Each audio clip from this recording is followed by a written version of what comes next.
I'm Shane. I'm Bo. We are your Kentucky Fried Critics. Welcome back.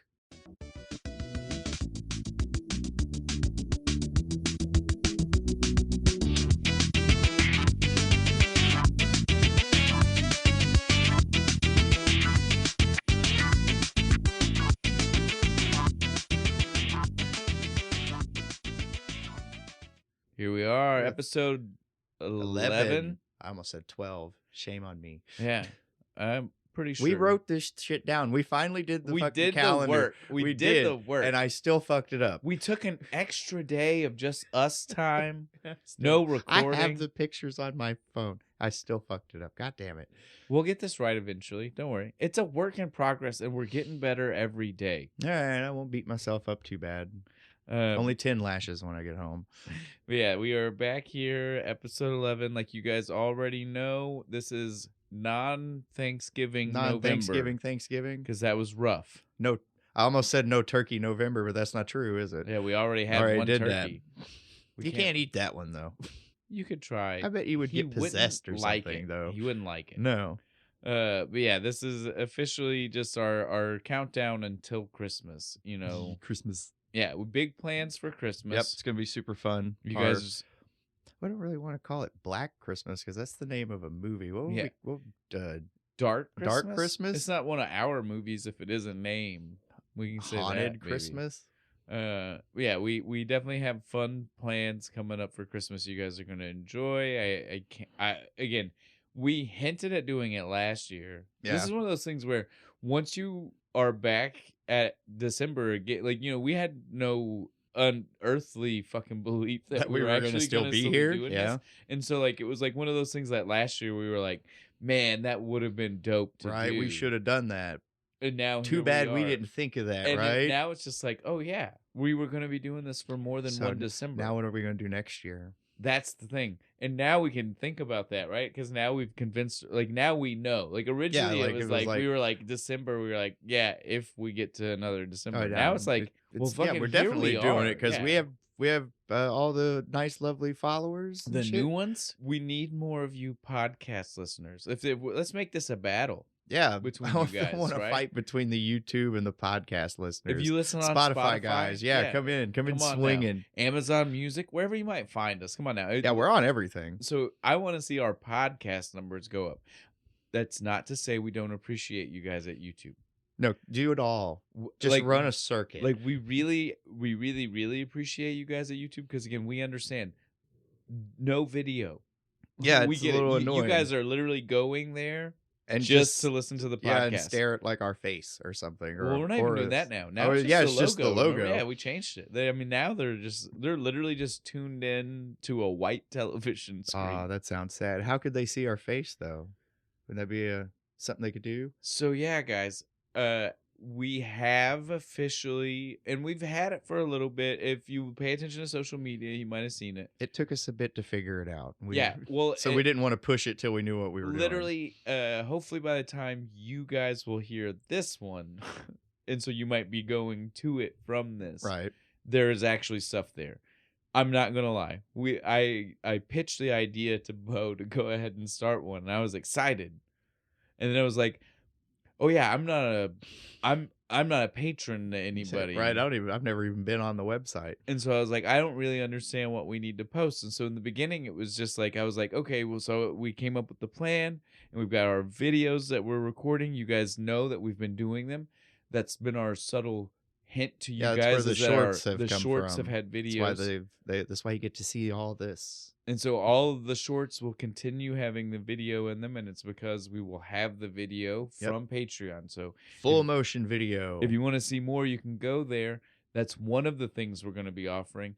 The reason we haven't pitched this to all you guys yet is because I didn't know what to do. I didn't know what to put on there. So we're going to slowly figure it out together. You guys come join. Yeah, if you go there and you look at the history of it, you might notice that there's only like 7 posts in the very beginning, and it's because I was like, oh, we'll put up the videos.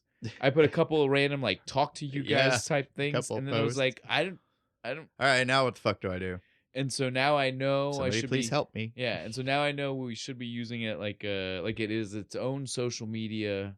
And so all of the same things will be there. So if you don't want to have to follow us on Instagram or Facebook or Come all the join us other on places. Patreon. If you want to see everything that we might be putting in different places at one spot, because Patreon doesn't have any of those limitations. Like Instagram is pictures, blah, blah, blah. Like all these places have specific things that might go do it there. all on Patreon. So you for sure, if you want to see like all of the social media stuff, we're gonna follow us there. We're gonna start adding more stuff. But the video is definitely going to be on the paid tier. Mm-hmm. But we're gonna have other things that are also, if you want to be one of our followers, patrons, whatever it is, on the free tier, we're still gonna offer. There's still stuff there. There's gonna be stuff on the free tier that is still separate and new. That's not on the other social medias. There's gonna be stuff for everybody, photos and things.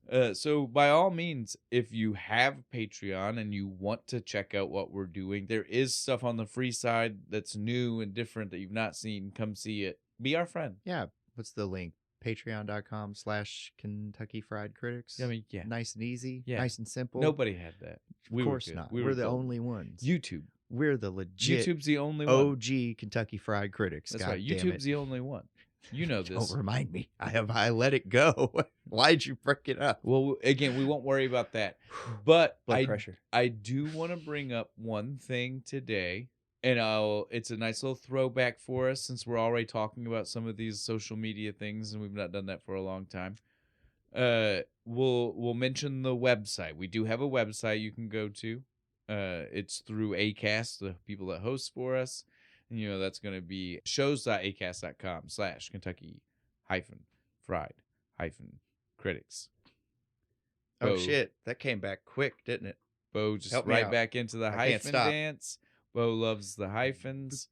Hang on. It's almost over. No, we got to wrap this up, man. Okay. The main reason we even want to mention this is because we do have some new fan art that came in. Same friend, artist, new art. Drew us another picture of our lovely Riddick rat. Same friend/fan that made it the first time. So we got to give a shout out to him, Matt Mellett, for making this for us. I love you, buddy. Thank you. Thanks, man. And so the biggest reason that we even wanted to bring it up, all of the website. Why'd you bring my addiction back? The YouTube, even the half hinting at that, because that's where the Riddick came from, is because, again, just like the first time, the reason we have our cool little logo Riddick is because he drew that one, and now he drew us a new Riddick. All glory to the fucking hyphens, baby. It's all about the hyphens, that's right. And so without mentioning that, for people who haven't been here for the long term, go listen to season 1. They wouldn't have got that. So we just had to do that real quick. Yep. We had to make sure you guys understand. Because I'm going to be putting that up on social media somewhere. And I needed people to understand the reference before just we throw in a random picture. Like, what the fuck is that? Yeah, anybody who started following in the you're like, what, like 200 and something new people since that pictures come out? Months? Yeah, they would just be like, I don't even understand what this is.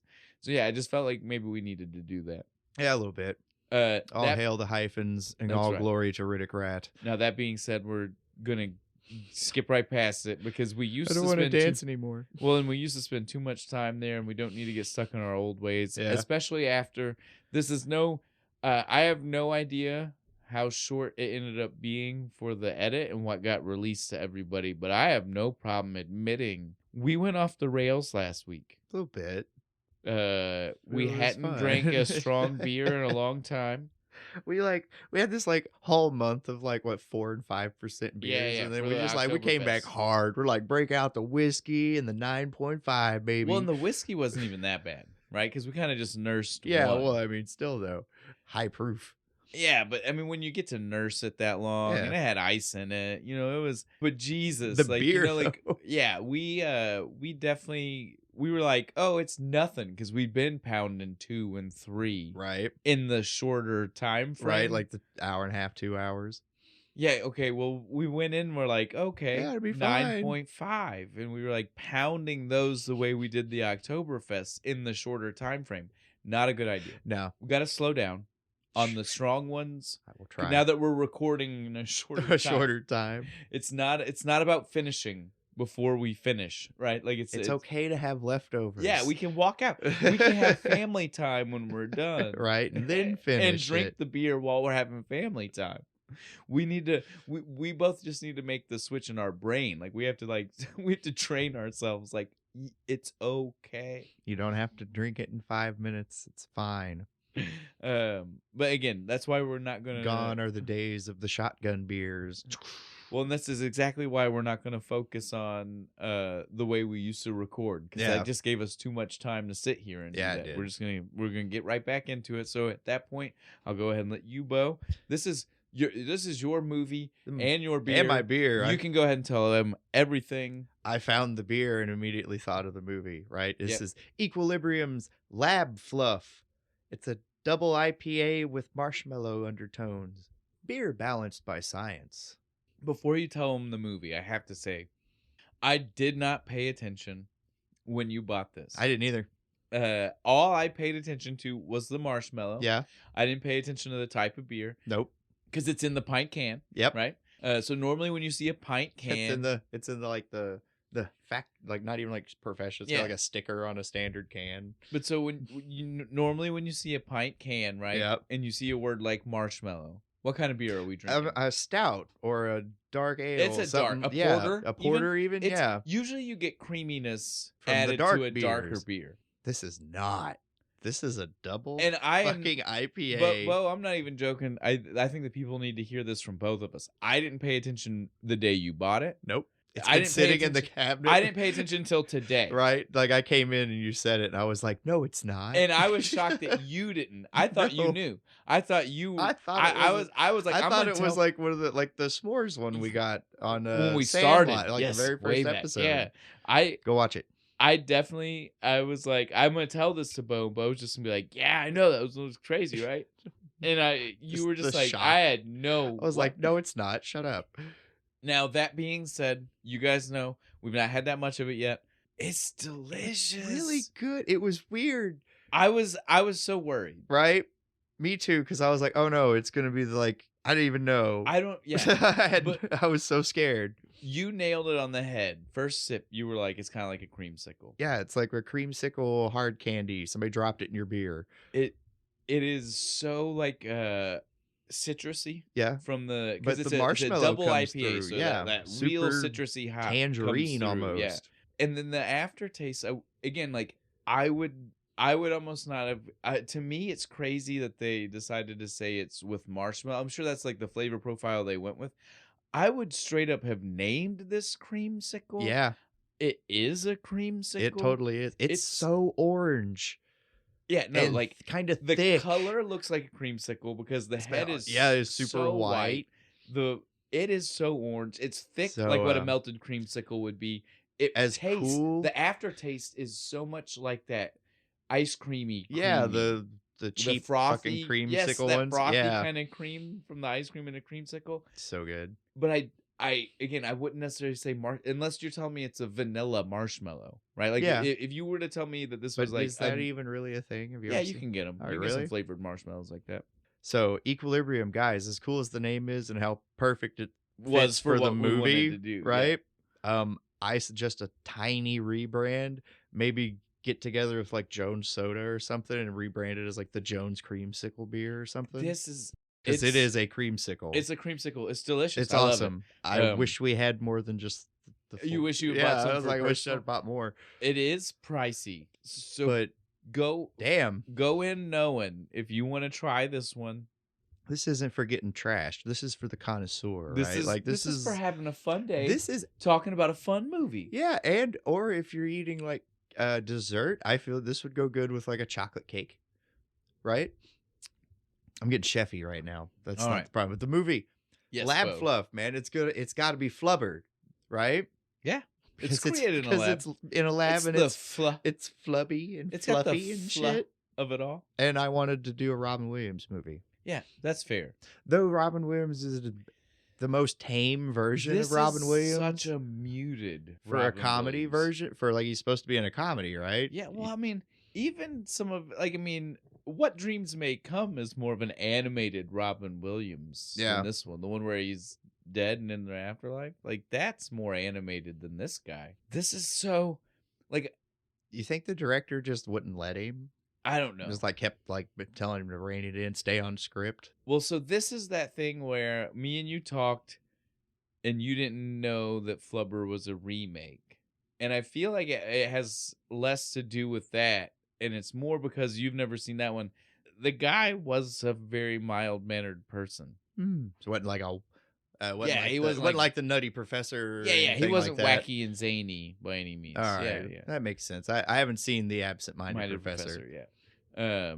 And so yeah, for other people that don't know, this is Flubber is a remake. It is a remake of a classic Disney. I love movies like that. You'd think I would have seen that. It was I was surprised when you told me you hadn't seen it. I've seen Chitty Chitty Bang Bang. I guess I got him confused because flying car. Well, yeah, and it is another flying car, and it's Fred McMurray. Since we've already started talking about our actors, we'll just keep going into go for it. Fred McMurray. Fred McMurray. So yeah, the Absent-Minded Professor, and it was a sequel. Like I mean, it was two. It was not just one movie. It was the second one. The Son of Flubber. Oh, that's not very fucking creative. I guess. That's Son of the Mask, I guess. You can just do it. But yeah, remember though, the original one was the Absent-Minded Professor, so Son of Flubber was one of those you had to know the movie to even get the reference, that's true. Right? Like, so I mean, it worked. It was good. It only doesn't work for you because you come from a world where Flubber was with first, the movie, and so like Son of Flubber, you're like, that's not creative. Yeah. So, but yeah, if you were in the '60s and like Son of Flubber was like out at the theater, and you didn't see the Absent-Minded Professor, you're What's like, that? what the hell is? You're like, that's a good title for a movie because people are gonna be like, I don't even understand what that means. You got to think like you're from the '60s, but just like certain to a point. Yeah, or you got to think like you're from a world where this movie didn't come out. There you go. That's better. Don't do what I said. Like you're seeing what. Yeah. But it's close. It's close. I was on the right track. I went down a wrong turn. Before we start doing any more of the actors, again, we've already mentioned Robin Williams. I don't think we need to say a lot about Robin Williams. We all love Robin Williams. We all miss Robin Williams. We'd be here all day if we were to talk about the things that he's been in, because he's been in 1,000 things. And we're gonna do so many more of his movies. Sure. So don't even worry about that. So just wait for that. My only thing I'll say about him before we start going anywhere else is that my advice is to check out his stand-up if you've never seen him. Oh, yes. Both his old stand-up, his newer. Oh, dude, any of it. Like pick the one. Late 2000s stand-up when he decided to go back and to try it again. And he still had it, even though he was super sweaty. But like the 70s, if you can find any of the old 70s stuff when he was already rocking like the Mork and Mindy the rainbow suspenders and shit and the striped shirt. So funny. Gallagher ripped him off. Yeah. So that's my one. That's the one Robin Williams I'll give as a deep cut for like maybe the Gen Z people they who might don't not know that. Is that check out his stand-up. Dirty or I was gonna say prepare to be mildly offended, all the Gen Z certainly kids. The older one. The younger stand-up Robin Williams wasn't that bad. Like but back in like the 70s and 80s, he's probably gonna piss him off a little bit.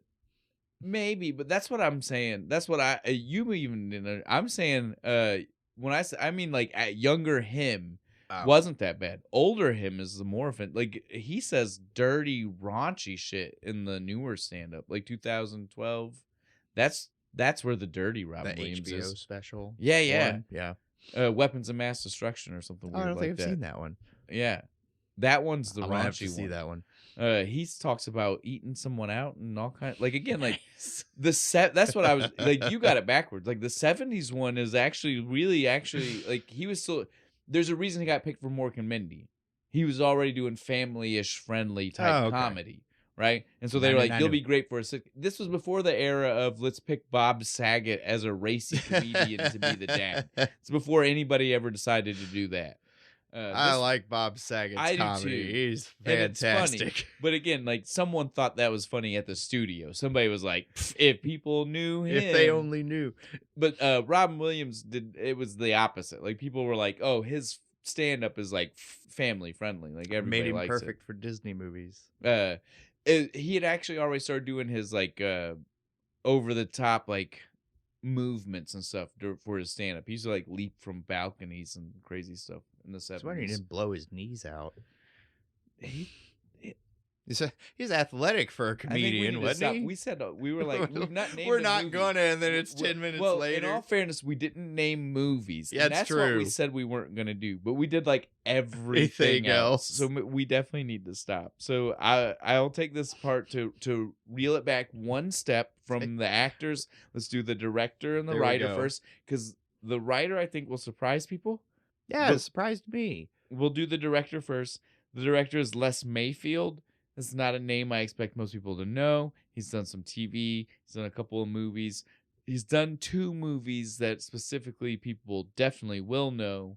One of them we've covered. Oh, we did? Encino Man. Oh, shit. He is the director of Encino Man. Well, he's a good director. We did that. He should get more. He should have done more stuff. Well, that's before we were even doing this. Before we checked. Yeah, we didn't care at that point. We're like, no, we're not those guys. And before we realized maybe we should be. Yeah, because sometimes these directors are coming up more and more. Yeah, they do work hard. But yeah, so hard to be a director.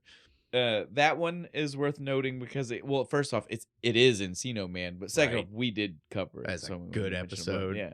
The other one that I'll mention for very specific reasons is because it ties into this kind of world we're doing here, where this is a remake of a Disney classic. Is he also he did the Love Bug remake. Nice, I like that movie. I love the original. That's what I was saying. I like the original. Oh, I thought you're not the Lindsay Lohan one. That's the one he did. It's all right. Yeah, I like the car. I want that car. I love the original. Right. And the was like 3 spin-off. There's a bunch of them. I watched them a lot as a kid. I remember like one. There's like it's the car in half, and it was like they had the 2 pieces of the car separate from each other, and then they came back together. I love those fucking movies. So that's Les Mayfield. I don't really have anything else to say about the guy. He likes to do Disney remakes. Apparently. Maybe he certainly did 2. Yeah. They tapped him at a time where they thought that's what they were going to do a lot of, I think, and they just ended up not. Yeah. Right. Well, they did. The problem is like they did what? They did Freaky Friday. They did this. And then they did the Love Bug, right? So we got like these 3 like remake ones. Parent Trap. They did Parent Trap too. Well, this is what and Parent Trap. After those though, what happened is they started making the remakes of the old ones, the Disney Channel original movies. Yeah. So like, and again, like when most people think of some of those, like Freaky Friday and Parent Trap, like you almost even convince yourself, like, that was that a real one? That was a decom, right? Just tell me Parent Trap in your head. Like, just thinking about it right now, you couldn't picture, like, was that? Yeah, I mean, it's not like it's filmed any better than, like, Brink or anything. So, again, you get what I'm saying? So, like, that's what happened to us is like, we could have had, like, this whole, like, giant film franchise of all these old ones. And we did, but they started going downhill after this. Like, we just kept cutting the budget. Well, so, like, again, like, Fred McMurray, who was the guy from The Absent-Minded Professor, right? He was also the guy in The Shaggy Dog. Oh. And the they return remade of the that Shaggy one. Dog. Say they remade they did, that but it one was too. horrible and it bombed. Yeah. Tim Allen.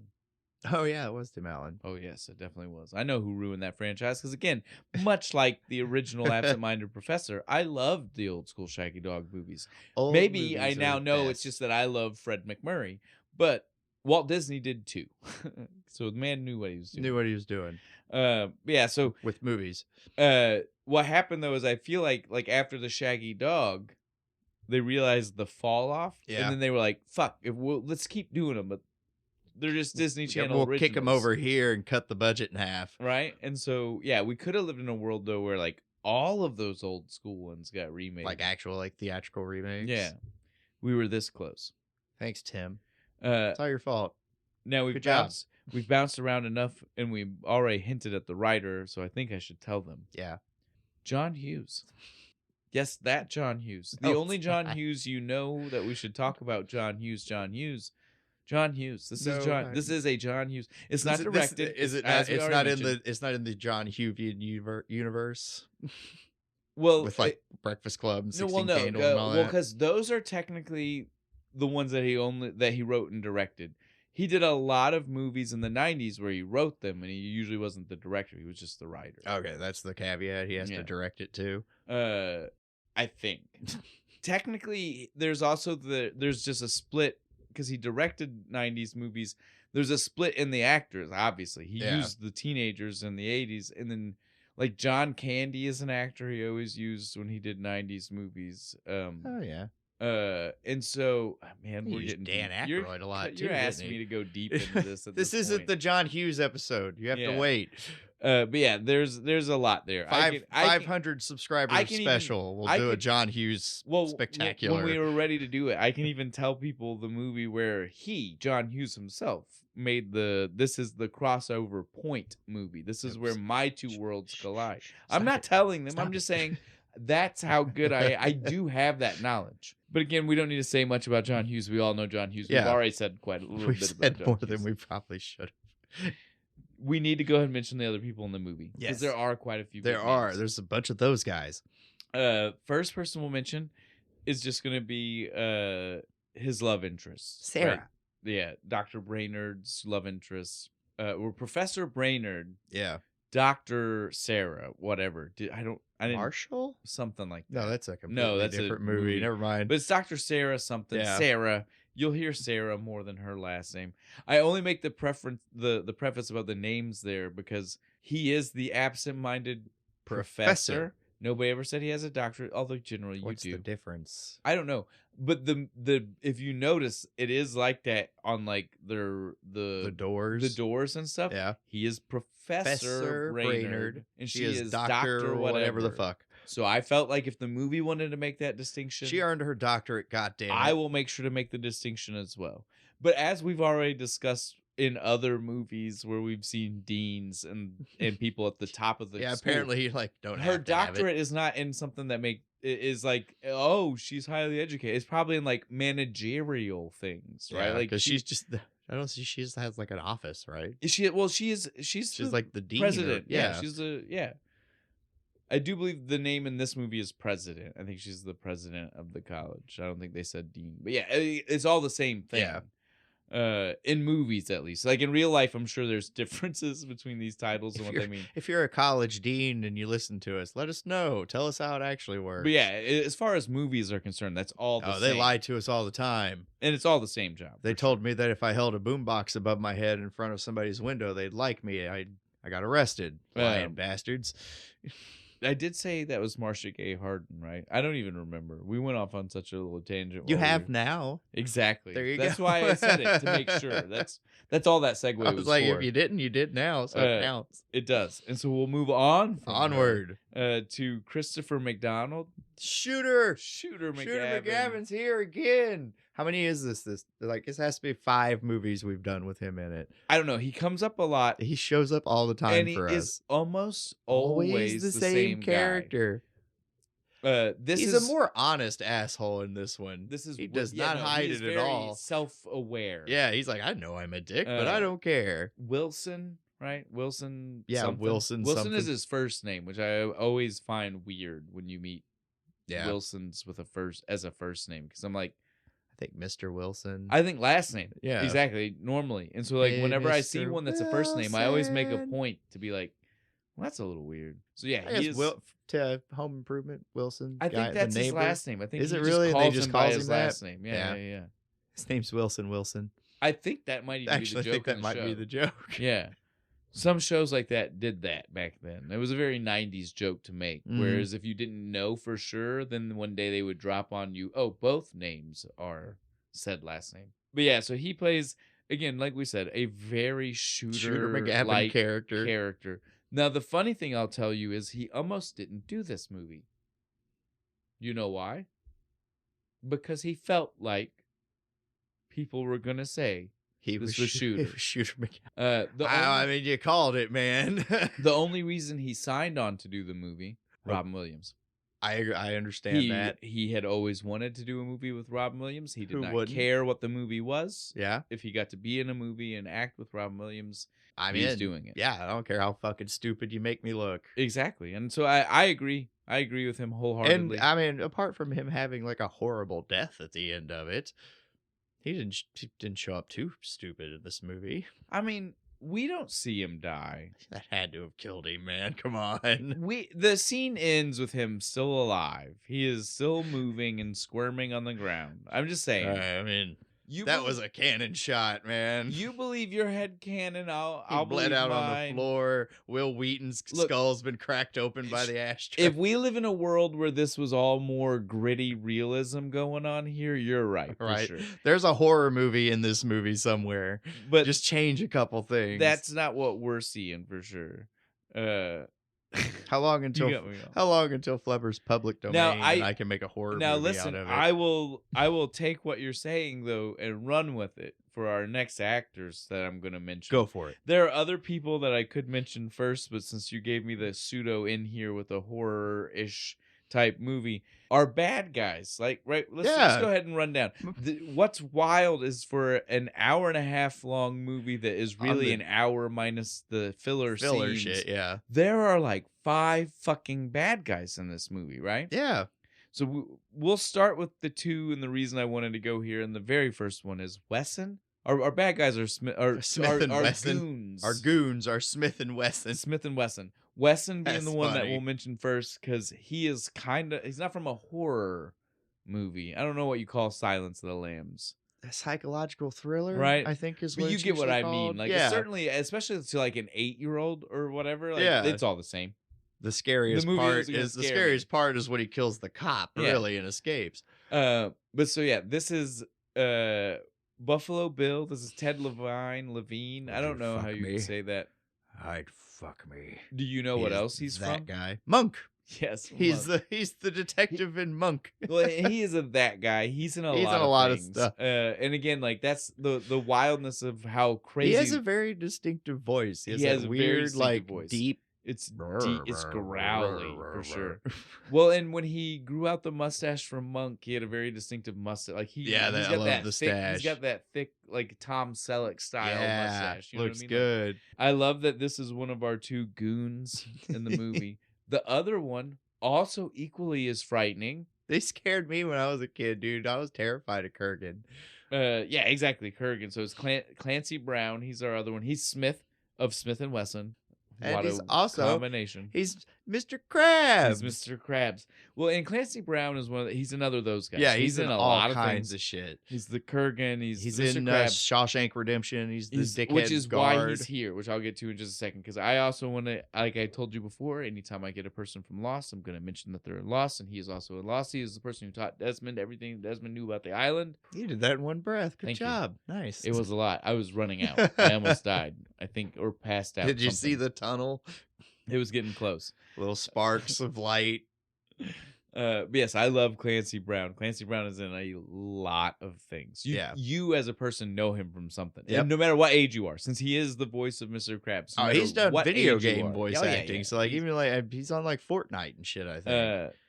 So yeah, but the Kurgan is to me definitely what I thought of. Scared the shit out of me when I was a kid, and especially when we're gonna put him with Buffalo Bill. To me, in my head, I'm like, so we got Buffalo Bill and the Kurgan. Fucking Robin Williams is fucked, right? Now John Hughes, I do believe, is the one that wanted him.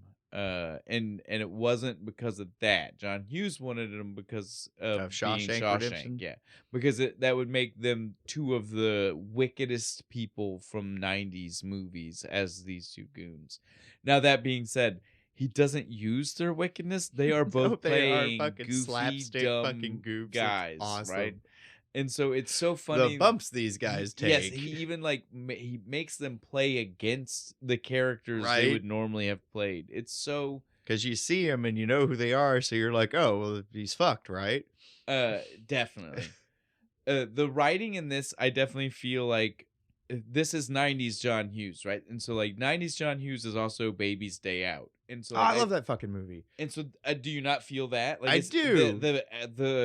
The way the slapsticky action is very much the same between the tones in those two I movies. love fucking Joe Montana, another prominent fucking like bad guy playing against character. I absolutely love that. That's one of those things that John Hughes does. And I feel like that almost means the reason we have Clancy Brown Yeah, probably. as Mr. Krabs It's is because this of introduction. This, This someone it's like, said, he can be funny. Someone said to him even maybe, right? Like, yeah, he's like, dude, have you tried did to you do know it you're this? funny? Did you think you could do this?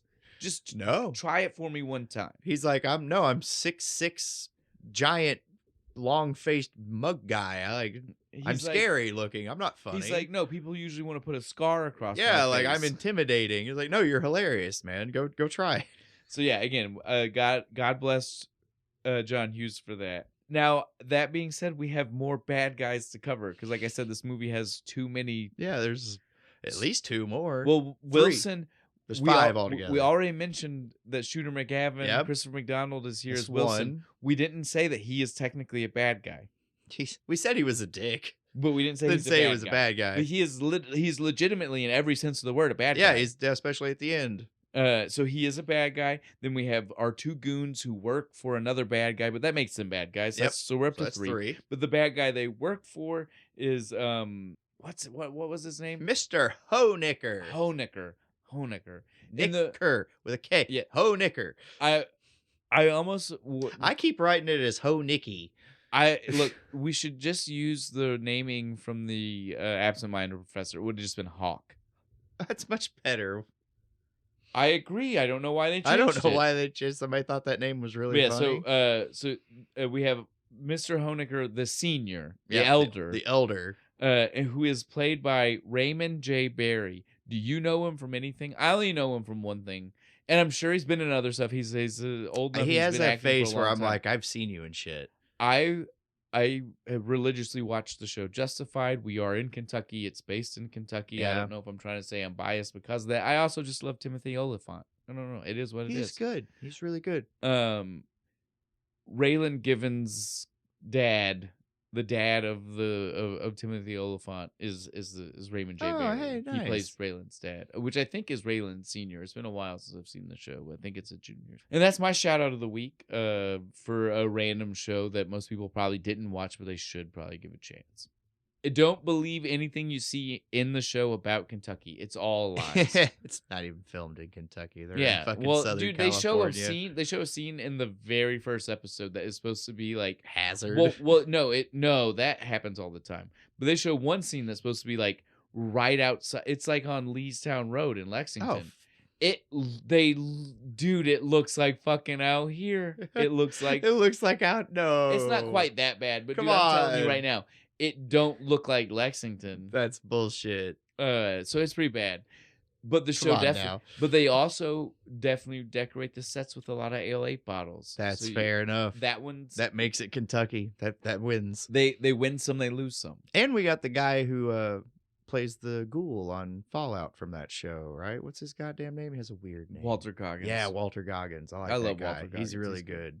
But that's enough of Justified. He's another good bad guy. Yeah. We need to keep going here.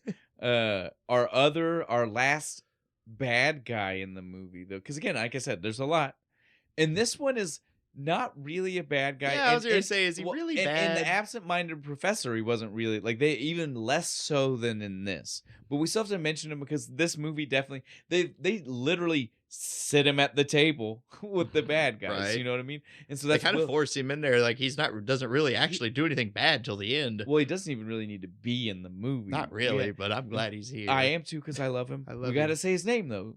Will Wheaton. Will Wheaton. We love Will Wheaton. But yeah. Wesley Crusher himself. Yes, and this is like This is way after. Way after. He good on him. Yeah. That being said, it is also like altogether less than 5 minutes of screen time. Yeah, it's great. And 100%, I'm super glad he's here. 100% could have been done without him. All of the lines he had just could have been off camera. It could have been someone just saying, well, because so he is Hoenicker's son. What is his name? Did you? I don't know. He's on it so little. It doesn't even matter. I have no idea. So he's Hoenicker's son. He literally. I kept calling him Wesley in my Thank notes. you. So he just gets thrown off the basketball team, and in what could have been a longer scene, instead of letting us see some of this happen, they just wrap it up real quick in conversation. It's just like he got kicked off. Oh, we'll change his grade. Professor won't let me. Oh, we'll get some dirt on him. All of which could have been done without him. Yeah, he didn't need to be there. Could have just been like, oh, they got a letter. My son got kicked out of the basketball team. Those sons of bitches. We'll save the rest for in the movie. Could have saved us 15 minutes. I'm just saying. Again, definitely glad he's here, though. Yes, I don't want to downplay it. Will Wheaton needs all the work. There's one last name that I want to mention. And now this is one that I saved specifically because even when we talked a little bit before, like, me, I always like to save something in my pocket that I don't tell you so I can get to pop me. I want to get a genuine reaction from you, right? So the voice of Weebo. Does it sound familiar to you? Weebo? This is a Disney movie. It's the voice of Ariel from The Little Mermaid. Oh, shit. It is. Disney's pulling out all the stops. Holy shit. How cool is that? So when she's hologram version, is that the same chick? No, it's not. Okay. I don't think it's the same actress, but it's the same. They're still using her voice. It's just superimposed. Yeah, no, I can totally hear that now. So it's Jodie Benson. That's nah, the name of I liked The Little Mermaid. I don't give a fuck what anybody said. This is why I waited. I saved that one in my pocket. I liked for the Disney Channel, like the TV series of The Little Mermaid, like way better than the actual cartoon. That was way more fun. All right, I think we're ready to do the movie. Yeah, I'm just let me double check my stuff here, but I think yeah. That is all of the random things I wanted to mention about people. Actually, before we start, we've already mentioned this. It's a remake of The Absent-Minded Professor. They don't call theirs The Absent-Minded Professor. Goddamn, do they drive it home, right? Yeah. I only want to mention this because it's too far. Yeah, a little bit. He's not really absent-minded, is he? It's more like dementia. It's like Alzheimer's and almost. Like, we'll hit some of the specifics later on, but yeah, I want to point that out because this is not. It's not absent-minded. It is he's just this downright. Is straight up, I can't remember shit. There's something wrong. And there's something wrong. Literally, like, my brain's not making literally as soon as you say something to him, he's like, "Huh."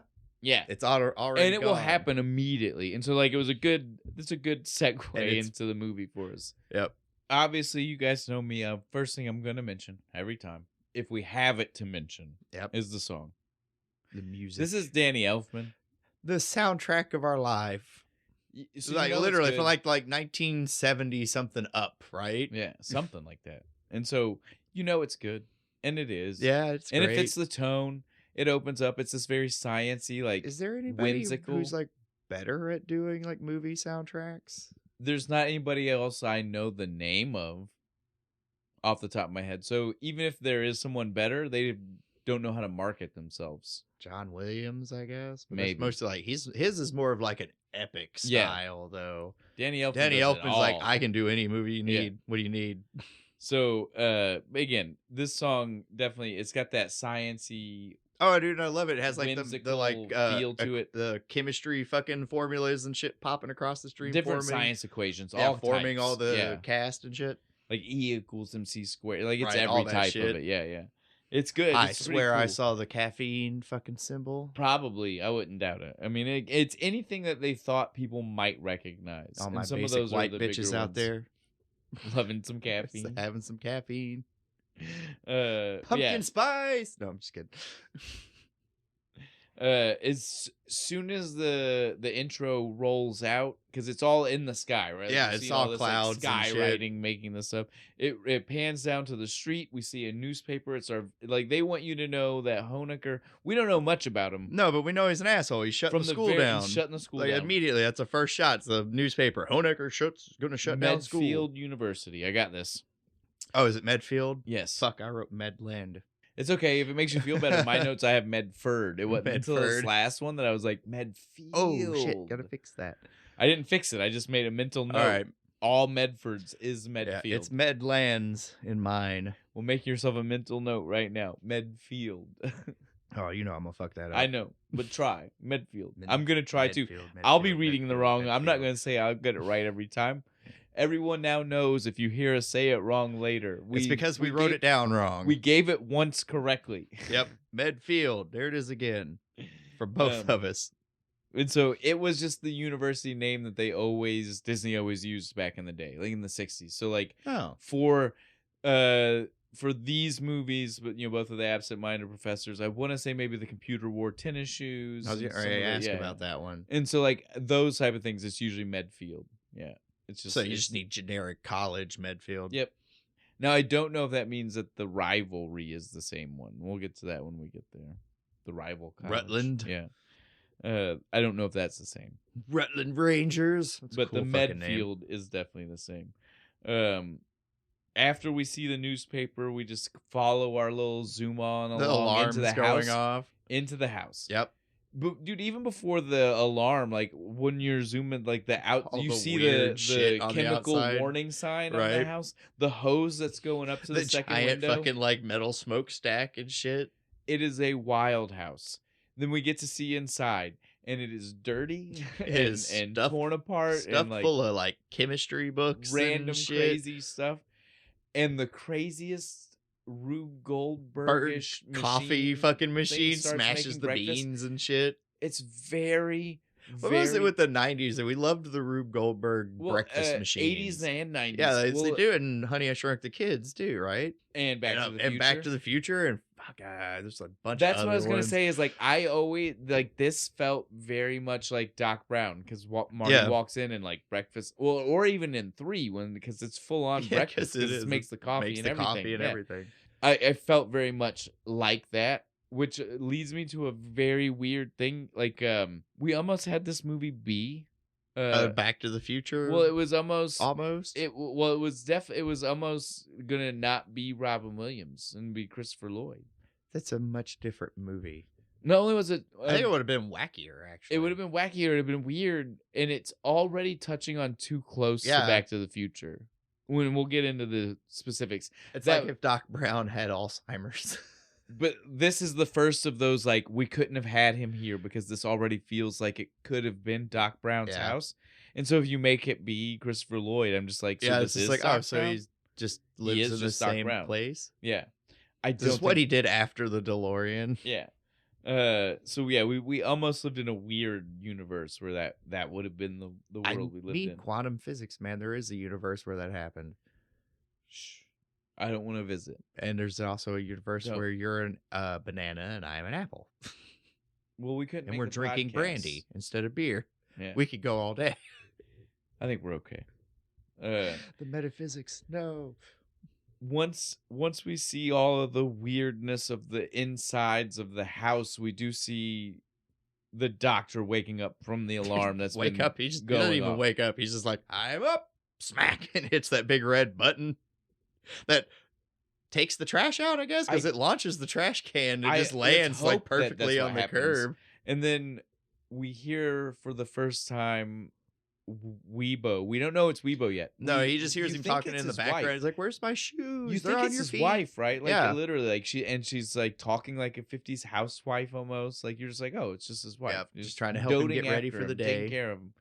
It's not until we see him make it downstairs where you're finally like, oh shit. Oh shit, it's like this little flying robot thing. This is the dopest little thing. I love this thing. I don't really like Weebo, but I like the idea of Weebo.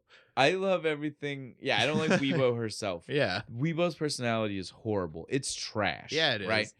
But the concept of a being like Weebo, a little sentient robot helper that floats around. Speaks in GIF? Yes. I want somebody to make me a list of all the little like scenes of movies that she uses. I feel like this is just like a millennial's dream, right? Like don't get me wrong. Like, it speaks in memes. Well, like I have a phone and I could technically, if I wanted to, show you a GIF in live conversation every time I want.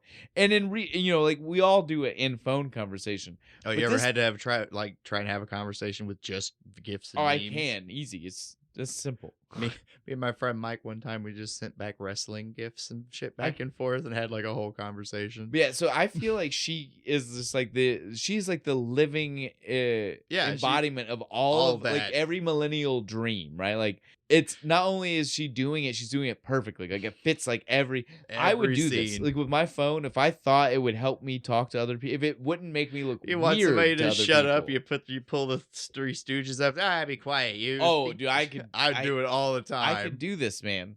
But yeah, so Weebo lives my dream life of getting to just like talk to people in pop culture, fucking pictures, references, movies, and shit. Yeah, dude, it's dope.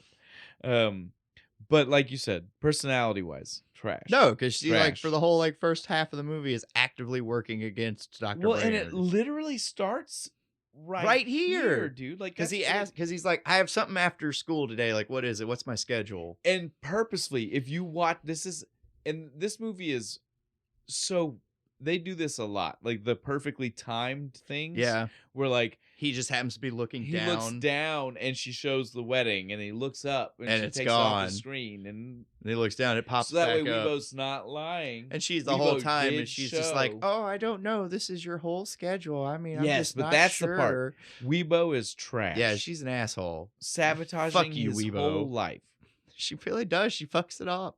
Yeah. Well, and again, we leave this scene like right after that. We don't even need to know anything else about this. It was crazy ass man. He's got a crazy ass invention. He is supposed to be getting married today, and he's worried about not succeeding. Yeah, because the school's going to shut down, and he thinks he has an idea to save it, but he's just so close. The next thing we see is Sarah and her fucking friend, and they're talking, and she's like, "It's the assistant from Ferris Bueller's Day Off." She's in a ton of. She's a those people. One of those guys.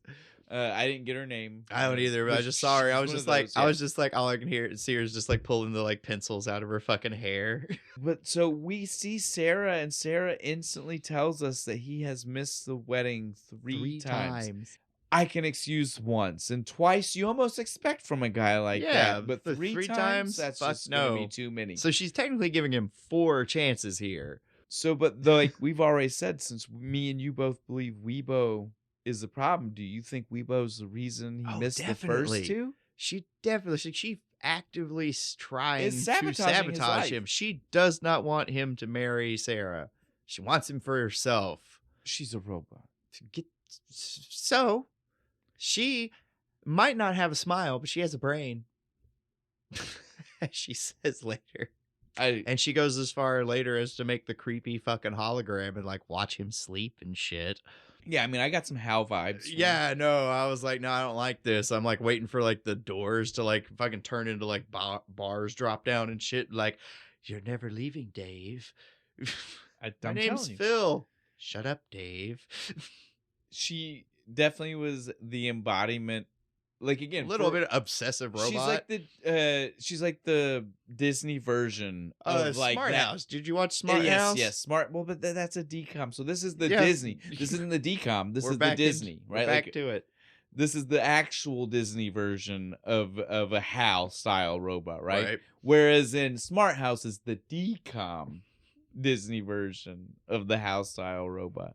Yeah, so in a real Disney, they have to doll it up a little bit more, because really in Smart House, they let you know that thing is insane right away. Yeah, right from the beginning, like as soon as they get in the house. Well, this whole movie plays it like this robot's okay. Yeah, she just might be a little too in love with the master. I don't know if even beyond, like right now, I only know my opinion, and your opinion is that 100% no, that robot's crazy, and that robot is the problem. But really, the movie doesn't play it off like that. I don't know if other people walk away with that opinion. Are you supposed to think the robot's just as absent-minded? I don't know. In the beginning? I don't know. But she is the problem. Yeah. Like me and you have said for a couple of other movies, like if you were to nail a linchpin of like what caused the issues. If this one person was removed, if we could fix one thing, yeah, that's the one thing. Weibo is the one thing. A little less sentience. If she was just a fucking robot and he's just like Siri or whatever. And I want to point that out. Like, I think that might be his downfall. Yeah, right? Might be. He keeps putting sentience to these things. That's the problem robot? With everything. Fucking free will. Is it Victor or whatever? The robot? Cleaning robot, Weber or whatever. Weber, that's it. Yeah, he likes to speak to the Russians. That's why I thought it was Victor. he called the Russians. Weber's a fucking communist. But he's also got sentience. Right? Like, yeah, she talks to it. Yeah, because he just speaks in. It might be a lower level, but it's sentience. Like R2. I feel like this is the guy's downfall. Why does he keep fucking making things with sentience? I mean, we learned anything from Terminator. You don't trust AI. Like we were saying though, back with Sarah, we got a little off track there. Sarah is just going on to her friend about how this is the last one. I definitely can't happen anymore. She's even like in the wedding dress getting it fitted and shit. I mean, you can't. Yeah, I mean, like it's like the 4th time. I don't goddamn blame her. I think she's really nice for the other 2. Now we can go back to Professor, right? He's finally left his house. He's at the school. He's running late. And this is This is where they want to say absent-minded. But this is like dementia or something. This is like, crazy. Yeah, because it starts right here, and it just like I would say the whole next like 10 minutes through, yeah, like dementia, not absent-minded, right? So yeah, we see him. The first thing is he goes into the wrong room. Goes into like the art class. You have the naked people, and they're like drawing them and shit. And he just starts talking about fucking physics and stuff. And they make it seem like, oh, it's silly. He just walked into the wrong room. Now I want to say to you, you had limited college exposure here. Yeah. But at a real college, you still went. And this is not a big college here. No, not really. I would say probably, usually when we watch these movies. Yeah, they're supposed to be like big colleges. And shit. Even if not, I would say comparable small colleges. Yeah. Right? I've never seen a movie that we've watched where I would say I feel like it's a smaller college in the movie. Than that's a community college. Right, than what Moorhead is. It's usually definitely at the smallest, the same size. Yeah. Art would have its own building. So it's not just that he walked into the wrong classroom. He walked to the walked wrong into building the wrong entirely. Building. Yeah. That's not absent-minded. No, that's Alzheimer's, dementia. That's wrong. Yeah, some kind of psychosis. There's something wrong. We need to get Dr. Brainerd a brain scan. And then, as if it wasn't bad enough that that's what we see, they decide to let us leave this fucking moment to him meeting up with her at lunch. Right. And it gets worse. Yeah, it gets worse. Within seconds of sitting down, the chick from Ferris Bueller he misnames her. Yeah, he's like, "Hi, Betty, Martha." Who? And he doesn't even understand. Me, Martha. When she corrects him. You, yes. Martha, me, Professor. Right? It's not even that he got it wrong. It's that he couldn't understand when being corrected what was happening to him. And then after that, we see that he already has forgotten his wedding again. And not even that. He forgot that he went to the rehearsal dinner the night before. Or what happened there. Because he was like, it went well? Oh, good. That doesn't count, though. Oh, it doesn't? But so that means in the span of 24 hours, he has taking that man to the hospital. In 24 hours, he has twice now forgotten that he is getting married the next day. Mm-hmm. Or now the same day. Yeah. Because again, he has forgotten since talking to Weibo that morning to breakfast. To breakfast or lunch. Excuse me, lunch. Yeah. Lunch with his soon-to-be wife that he's getting married later that night. Yeah. No. And he had forgotten also the night before's activities. That's not absent-minded. Absent-minded is like, I left the stove on. Yes. I didn't put coffee in the coffee maker, but I still turned it on. Like shit, that's absent-minded. Yes. I do that. I have brewed hot water many a time. Don't you hate it when you do that? You come in here and it's just like that, because it's just like that off brown water. Well, and then you have to do everything like, yeah, exactly. You're like, well, I don't even want to use that. You're like, I know it's just the same water I put in, but do I pour it back in or do I get new water? Yeah, I'm gonna get new water. I'm gonna get new water. I need it to look clear. It's like, all right, well, it cleaned it. Yeah, right. That's how I feel. Yeah, those are all absent-minded. This, like we said, this man is not absent-minded. No, there's something wrong with him. We need to take him to the doctor. This is another fucking level. This guy. It seems to like it doesn't. It's really bad in the beginning of the movie, and it seems to not be as bad as the movie goes. Like by the end of the movie, it's not that bad. Well, because they give us. We'll get there. They give us the explanation, right? Like they give us the sappy reasoning for why he's absent. Yeah. He even uses the word absent-minded in the conversation. Yeah. I'm not absent-minded because I'm careless. Shh, we're not there. Oh, I'm sorry. That's the build-up. Yeah, moment. That's the heartfelt moment. We got to build to that. We can't just. That's the make it all better moment. We can't just right? drop that on them. They're not ready for that. They haven't drank enough with us yet, right? Like I said, the main takeaway here is just that this man is hopeless because he leaves the conversation with her almost seeming like he's already forgot. Yeah, because she's just like 6:30 tonight. And he's like, for what? Exactly. And she's just like kisses him on the head and walks away. I'm like, no. Remind him. Again, he clearly already fucking forgot. This is our next moment where we see the sabotage that is Weibo. Yep. Right? He goes home. Immediately tells Weibo, "Look, why bitch, wasn't my my schedule? Oh, I'm sorry." He's like, "Make sure you put it in there now." I must have a virus. Make sure you put it in there now. She puts it in for like the day after. She puts it 12 hours later. Yeah, like 6:30 in the morning. I have such a problem with this because that's not even like, like if you do it 6:30 p.m. the next day, at least you can be like, oh, it must have glitched the wrong Glitched the wrong day. When you do a p.m. a.m., you did that shit on purpose. Bad robot. Like, come on now. It's a bad robot. But beyond that, why not just pay attention to the clock yourself after you've already seen the robot fuck you once? Well, and later he has a fucking alarm on his watch, so he did it too. It's all stupid. But so this is also the next part where you can tell this is way beyond absent-minded, right? Because absent-minded, like you said, it's almost funny, right? You can almost laugh at absent-minded is like funny and like, oh, quirky, right? This man literally says, well, I have to be there at 6:30 tonight. It's 6 o'clock, right? That's the next thing it's like 6 o'clock, right? He's like, I'll have to go soon. But he'd already started his experiment on his thing because he thought he had the breakthrough, right? Yeah, because she's like, oh, maybe I have a virus. You feel a little hot. And hot made him think of it, and he jumps on the computer. I'll go from hot to cold back real to hot. fast, and it works. Yes, what's funny, though, now. is if you listen to him, he says from hot to cold to hot. hot. So he doesn't do that. No, it just goes from hot to cold. Because it's frozen still. This movie is weird sometimes. So the thing shouldn't have been frozen. No, it should have been hot again. It should have been like hot as fuck. That's what he said to us. Which would make the squirt gun scene later make way more sense because he's like, I use it to lower the temperature of the can. Yeah, God damn it. They just thought it looked really cool with the frost on it and decided to go with it. Hot, cold, hot. Small plot hole.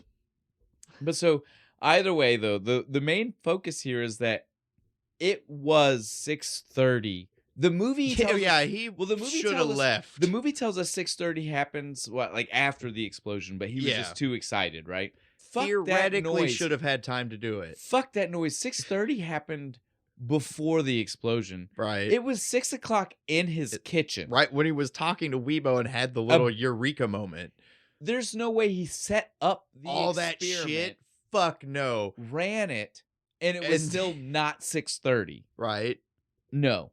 It was 9 o'clock at night when he fucking hit that plunger, right? But it was dark outside. And that's just the real world take from it. The movie take is still that he fucked up. Yeah. Either way, he fucks up. Yeah, he doesn't make it, and Weibo's just all like, sorry, Sarah. No. And cancels. No, Weibo is horrible because Weibo waited until he's running out of the room and Weibo goes, oh, like a Willy Wonka moment, right? No, like, stop. Oh, don't. Please. Should I call the church? Tell them you're going to be late? Right. Like real quiet and shit. And then never mentions it again. Just lets him go through like his whole thing. And then like 45 minutes later almost is like, oh, by the way, your wedding, you're not going. Yeah. You fucked it up. Well, and now is when we see... Oh, we forgot to mention Wilson's first appearance, but it was so small, and I don't think he basically pops in the school to be like, I'm gonna steal your fucking fiance. Well, he doesn't even say it the first time. The first time we don't know he likes Sarah at all. The first time he just comes in as like, we've been rivals for a long time. I got tired of you stealing my ideas. Right? What were you going to do with them? You would have forgot about them. So I made some money. And that was basically like the whole company. Yeah, the first one I'm an asshole. The first one had nothing to do with Sarah. This is when we find out that it also involves Sarah. Once we see that he didn't show up to Rainer didn't show up to the wedding, and Sarah's mad, and she needs to leave. Literally during the wedding. Sad. During the wedding. Even before it's over. You see him. Dumps the rice out, and he's just proving smiling. How much of a dick he is. Someone has to clean that up. Yeah. The poor guy with the mustache who's locking up later. He's got to sweep that shit up. Nobody else was throwing rice because the wedding didn't happen. This douche? You should have took the rice home, threw it in some soup. Call it a day. Yeah, so he's a douche all around. From that moment forward. I mean, he was already a douche. But I mean, but like now he's a super douche. And then he starts to try to steal his woman. And it's like super hardcore douche, right?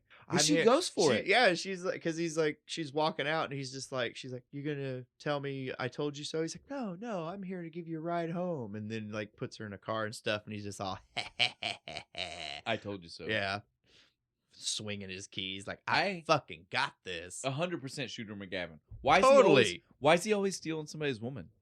That's his MO. He just like can't get his own women. He has to snatch them from people he knows. Dutch? Oh, right? Didn't he kind of? Yeah, he did that. He didn't, but he wanted to. He wanted to. He wanted to try to get his ex-wife back just to spite Dutch. Yep. Always, dude. He's always such an Christopher asshole. McDonald. I got some questions. We have to find one. There's a movie where he's a good guy. There has to be. If we look back, we've probably even done one. We just still called him Shooter. So in our head he's an asshole. SLC Punk, he's not an asshole. Yes, he is. He just kind of Steve-O's sold dad out. is an asshole. Steve-O's dad's an asshole. Let's not even pretend. Come on now. Not that bad. It's not that bad. I didn't sell out, son. I bought in. But he's still an asshole. Yeah, so this though is officially, we need to get back on track. This is officially the introduction to Flubber. Flubber has been created. Flubber has been created. He's all pissed because it all blows up, and he kicks the little can like, God damn it didn't work, and he hears the noise. Opens it up. Oh, it's okay. Come out. It's sentient. Yeah. It's a live thing. It's ticklish even. It's just all around crazy that it can phase shift. It's moldable, foldable. You can elasticize it. Stop. I want to ask you. It's in my notes. Phase shifting. He uses phase shifting to mean shape shifting. Yeah. You watch enough Star Trek. Phase shifting means that you can like go through things. Like you become like. Thank you. You like the same. You can become the same matter long enough to pass through it. Thank you. Yeah. Kitty Pryde. Kitty Pryde. Thank you. Did you not immediately hear him say phase shifting? And like, that's not what that means. Sci-fi, that's like shape shifting. Did your sci-fi like antenna like pop up? No, sir. No, he should. If he can phase shift, he should have fell through your hand. Right? You shouldn't have been able to touch him. I don't know why it bothered it's sci-fi for ghosts. Right? Like, I don't know why it bothered me so much, but the really episode did. of like DS9 or whatever, where like Jadzia and Bashir phase shift and they're like ghosts almost. That's phase shifting, right? Like, yeah, that's phase shifting. I don't know why it bothered me, but my sci-fi fucking alarm went off. I was like, phase shifting. That is not the same thing, sir. You said the wrong word, sir. John Hughes, go back to sci-fi school. Again, to be fair, I don't think he's ever done any sci-fi. But he might not be his thing. He volunteered his services. I guess. You need to look into that shit. If you're gonna do this, you're gonna do this. It is the 90s. It was hard to get like Star Trek tapes, right? You had to buy them on like VHS. I had like 2 episodes on it. This is while all the experiment is going on. Like we said, he missed his wedding. The very first part of it happened when the wedding started. So like literally like pulling Flubber out. Yeah, all that shit. The wedding was supposed to be happening. It cuts back and forth. And then though he's just like, let's keep going. Yeah. We keep doing experiments. He experiments all night long. We don't even get to see it. Yeah, no, he's just like still doing because shit. This isn't even like we see the experiments later. These aren't even the ones we see. This is just we know he's like. You think he's like he just stopped and just kept doing the hacky sack fucking thing, right? Which was a great scene. I'm a hacky sack player. I love the hacky sack scene. If he did that all night, it just I'm cuts, down and that was the rest of it. Is him just like doing cool hacky sack shit all over the place. But my main takeaway is just to point out we don't even see what experiments happen. Yeah, but we see it's 6:30 in the morning. His watch alarm goes off, which is why I'm like, you did this to yourself, kinda. You set that alarm. Know. Maybe it's all connected. I was gonna say maybe fucking Weibo's Come in on charge now. of the He's that kind of guy. Yeah. Come on. Never mind. Retracted. But so it goes off at 6:30 in the morning. This is how shitty. On top of Weibo being the cause of the problems, this is how shitty Weibo is. The alarm goes off, and the doctors and the professor's like, "I gotta go. It's my wedding." No, you're not. No, you're not getting married today. The way Weibo spoke to him, I'm sorry. Oh, was so garbage. Like, I'm just so upset. I can't believe that this. Did you not try to remind him throughout the night? Just like, hey, dumbass, you're supposed to be getting married. Maybe call your fiance. Do something. No, she's kept her goddamn mouth shut. Oh, wait, we gotta stop. We did the introduction of Flubber. We almost forgot to do the part where Flubber got loose. Oh yeah, we and it went to talk about that. It gets away. Yeah, because he takes the picture of it. If you take a picture of it, it goes. That's nuts. what I'm saying. That's why we missed it. Is because it was right after the foldable, moldable. bullshit. One hacky sack. Yeah, and the hacky sack shit. Dude, has Weebo take a picture. And if you flashbang the thing, it goes nuts. Well, and the main reason we even need to talk about this is only for one For purpose, the right? kid. The kid. The poor kid. The rest of the stuff is whatever. It's just funny bits. Corn He on just the like cob, fly around, corn on knocks the cob, kid out. That kid should have lost teeth. Yeah. But I mean, again, none the of this fat lady with the big butt. trash bag ripped. Yeah. Oh no. Not even that bad, that one, right? The best one is the kid. Well, we have to bring him up because he keeps back. coming back. He's a callback. He's asleep. He's in his room and his dad's like got the window shut. He's like, look, nothing can get you. There's no reason to be afraid. The window's shut. Nothing can come in. Smash! And then the fucking thing, the flubber's just bouncing around through the fucking house and stuff, automatically making the dad a liar. And then fucking Robin Williams catches it and it knocks him the fuck out with the catcher's mitt. Yeah. Sorry. So we forgot that, but it's very important because this kid keeps coming back. back. The kid keeps coming back. And he's going to need so much therapy because it almost keeps getting worse each time. Yes. And so now is when we go to 6:30 in the morning. The other reason we needed to stop and slow down is because we were almost wrapping up the 6:30 in the morning conversation without talking about what experiment they were doing at 6:30. Do you remember what that was? Oh, it was with the gamma radiation. He made like this engine motherfucker thing. In less than 12 hours from creation. Yep. Said, let's go nuclear. Right. Fucking pull. He's got the full radiation suit and he's got the little like glowing rod. We watch him do the hand cream and water next. His first thought immediately is like, let's get nuclear, baby. Yeah. That's insane. Gamma radiation, even the most dangerous kind. This is important. This is why this is Flubber. This is why it's floating or flying rubber is because he can now make it. Now I can control it. You open a little bit of a flap within the gamma radiation. Flubber wouldn't have made kind of like decay. Flubber wouldn't have made sense the first time. Yeah, they insert some kind of techno babble to make it make sense. Because the first time we didn't see flying. Yeah, right now we see it. And so now you're like, oh, cool. Flubber flying. Yeah, it makes sense. Rubber. Ha. This will change the automotive industry. Not yet. No, he's not. That's the car. He's not interested in that at all. We don't even get to see an epiphany reason why he puts it in the car. No, he just does. He just does. Right now, though, we're before the car. Right now, it's still just on a tripod. And he's flipping a switch, like on, off. It goes up and down. Yeah. Sweet. But yeah, so like again, now we can back to where we were. So he's missed his wedding. It's the next morning. He's freaking out. He goes to try and apologize. But it's not even an apology. Not even an apology. He's just like trying to show off. He's like, look, this is why I made this thing. And now I understand. It is just horrible circumstances that the person that he wants to marry is the person president of the school. Also should care about his successful experiment. It's unfortunate. It's unfortunate. She doesn't want to listen to him. He should have thought about the fact that it's one and the same. And there's also a better experiment he could have done. This is the moment where it's not only Weebo pulling the when people don't look. Flubber's not fucking helping here either, is it? Every time she's like looking away from him, it's moving around, but when she looks directly at him, it's just like bleh. Just dead goo. And she's like, I can't believe you missed our wedding to stay home and make some kind of green goo. No, but you don't understand. I made this stuff and it's like crazy and it's like it's awesome. On the floor. The amount of energy you put into it comes out like 20 feet. Yeah, she's turned around when it bounces all over the place and he catches it. So again, this movie lives for that kind of like you're not that seeing misdirection. What I see. Yeah. To the point that he goes, let me prove it to you. He could have just took an ass bump on the floor, right? No. He could have. But no, he's hardcore, man. Out the fucking window. He says, watch. Let me put this in my back pocket.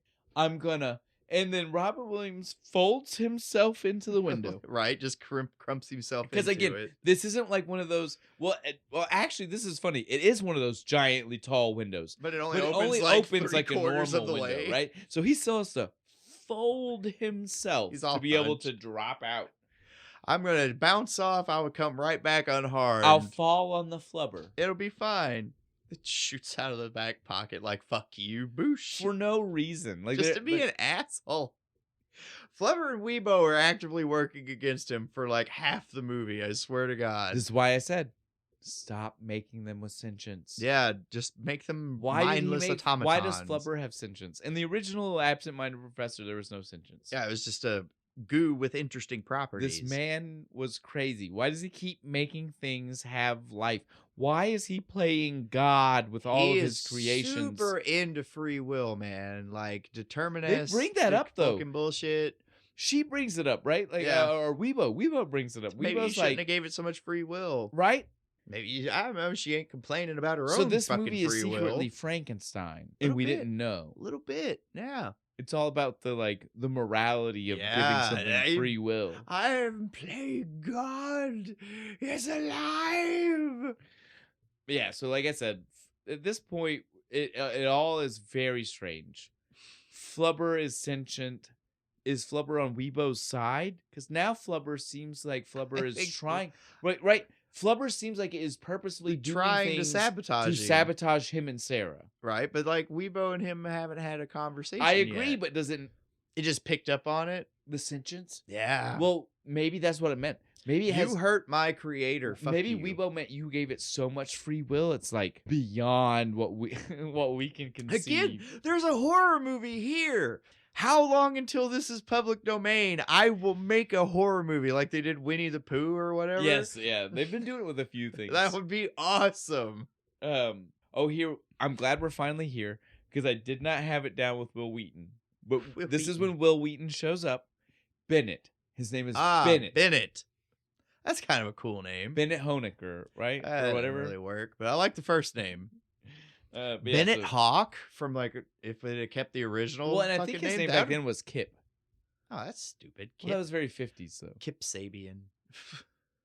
I might be wrong. Don't quote me on the Kip. Fucking Tailspin. That was the little kid's name in that, wasn't it? Kip. Kid, I think. I think it was just Kid.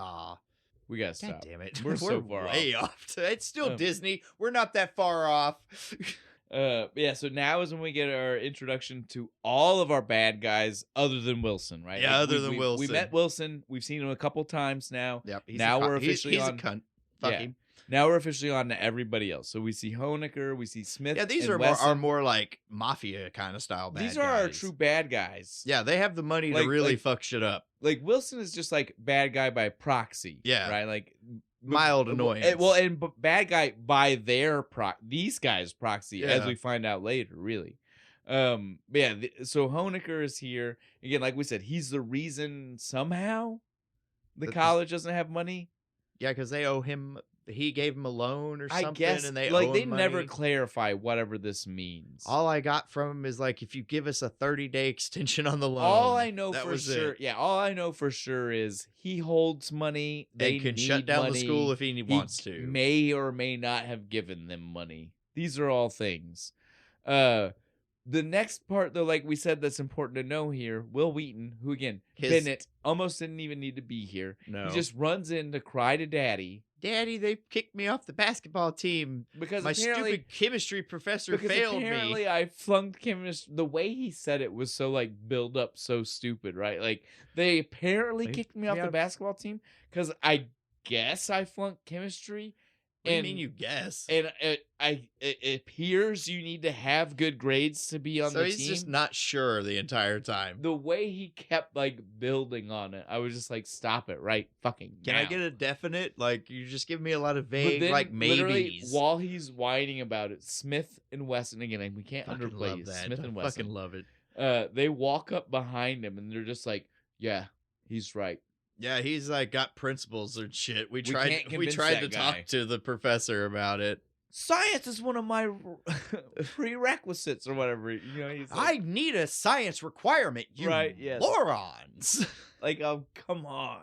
Wesley Crusher trying to project that anger, man. He's just like a whiny, he is spoiled rich kid, right? Like, that's all he's supposed to be. Daddy, again, fix this. Right now, that's all you think of him. Yep.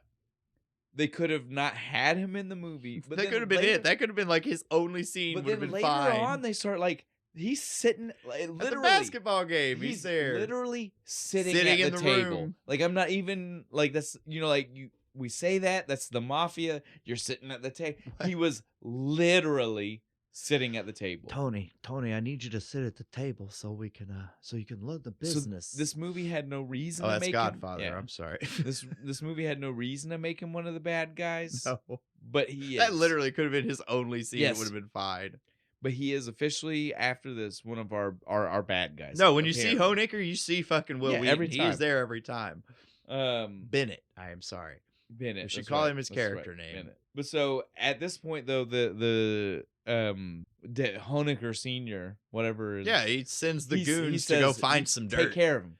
Take care of him. Yeah. We need that F changed to an A because it's for some reason is super important that my son plays fake basketball. Plays basketball for a shitty like 6th string fucking team. It like, is what it is. Dude. Even with him on the team, it didn't seem like they were going to be winning. It's whatever. He just liked being the star player. That was all it was. But so yeah, this is when we get to see Brainerd doing actual science. Yeah, actual experiments. This is what should have been going on before we ever applied nuclear fission. He had an isotope. He needed to use it. It was going bad. But so now is when we see that he has crystallized it. This is also, though, when I want to mention the darkness, the problem here, right? Right. So like in the original, like I have already mentioned, not sentient. Yeah, it's just goo. It's just goo.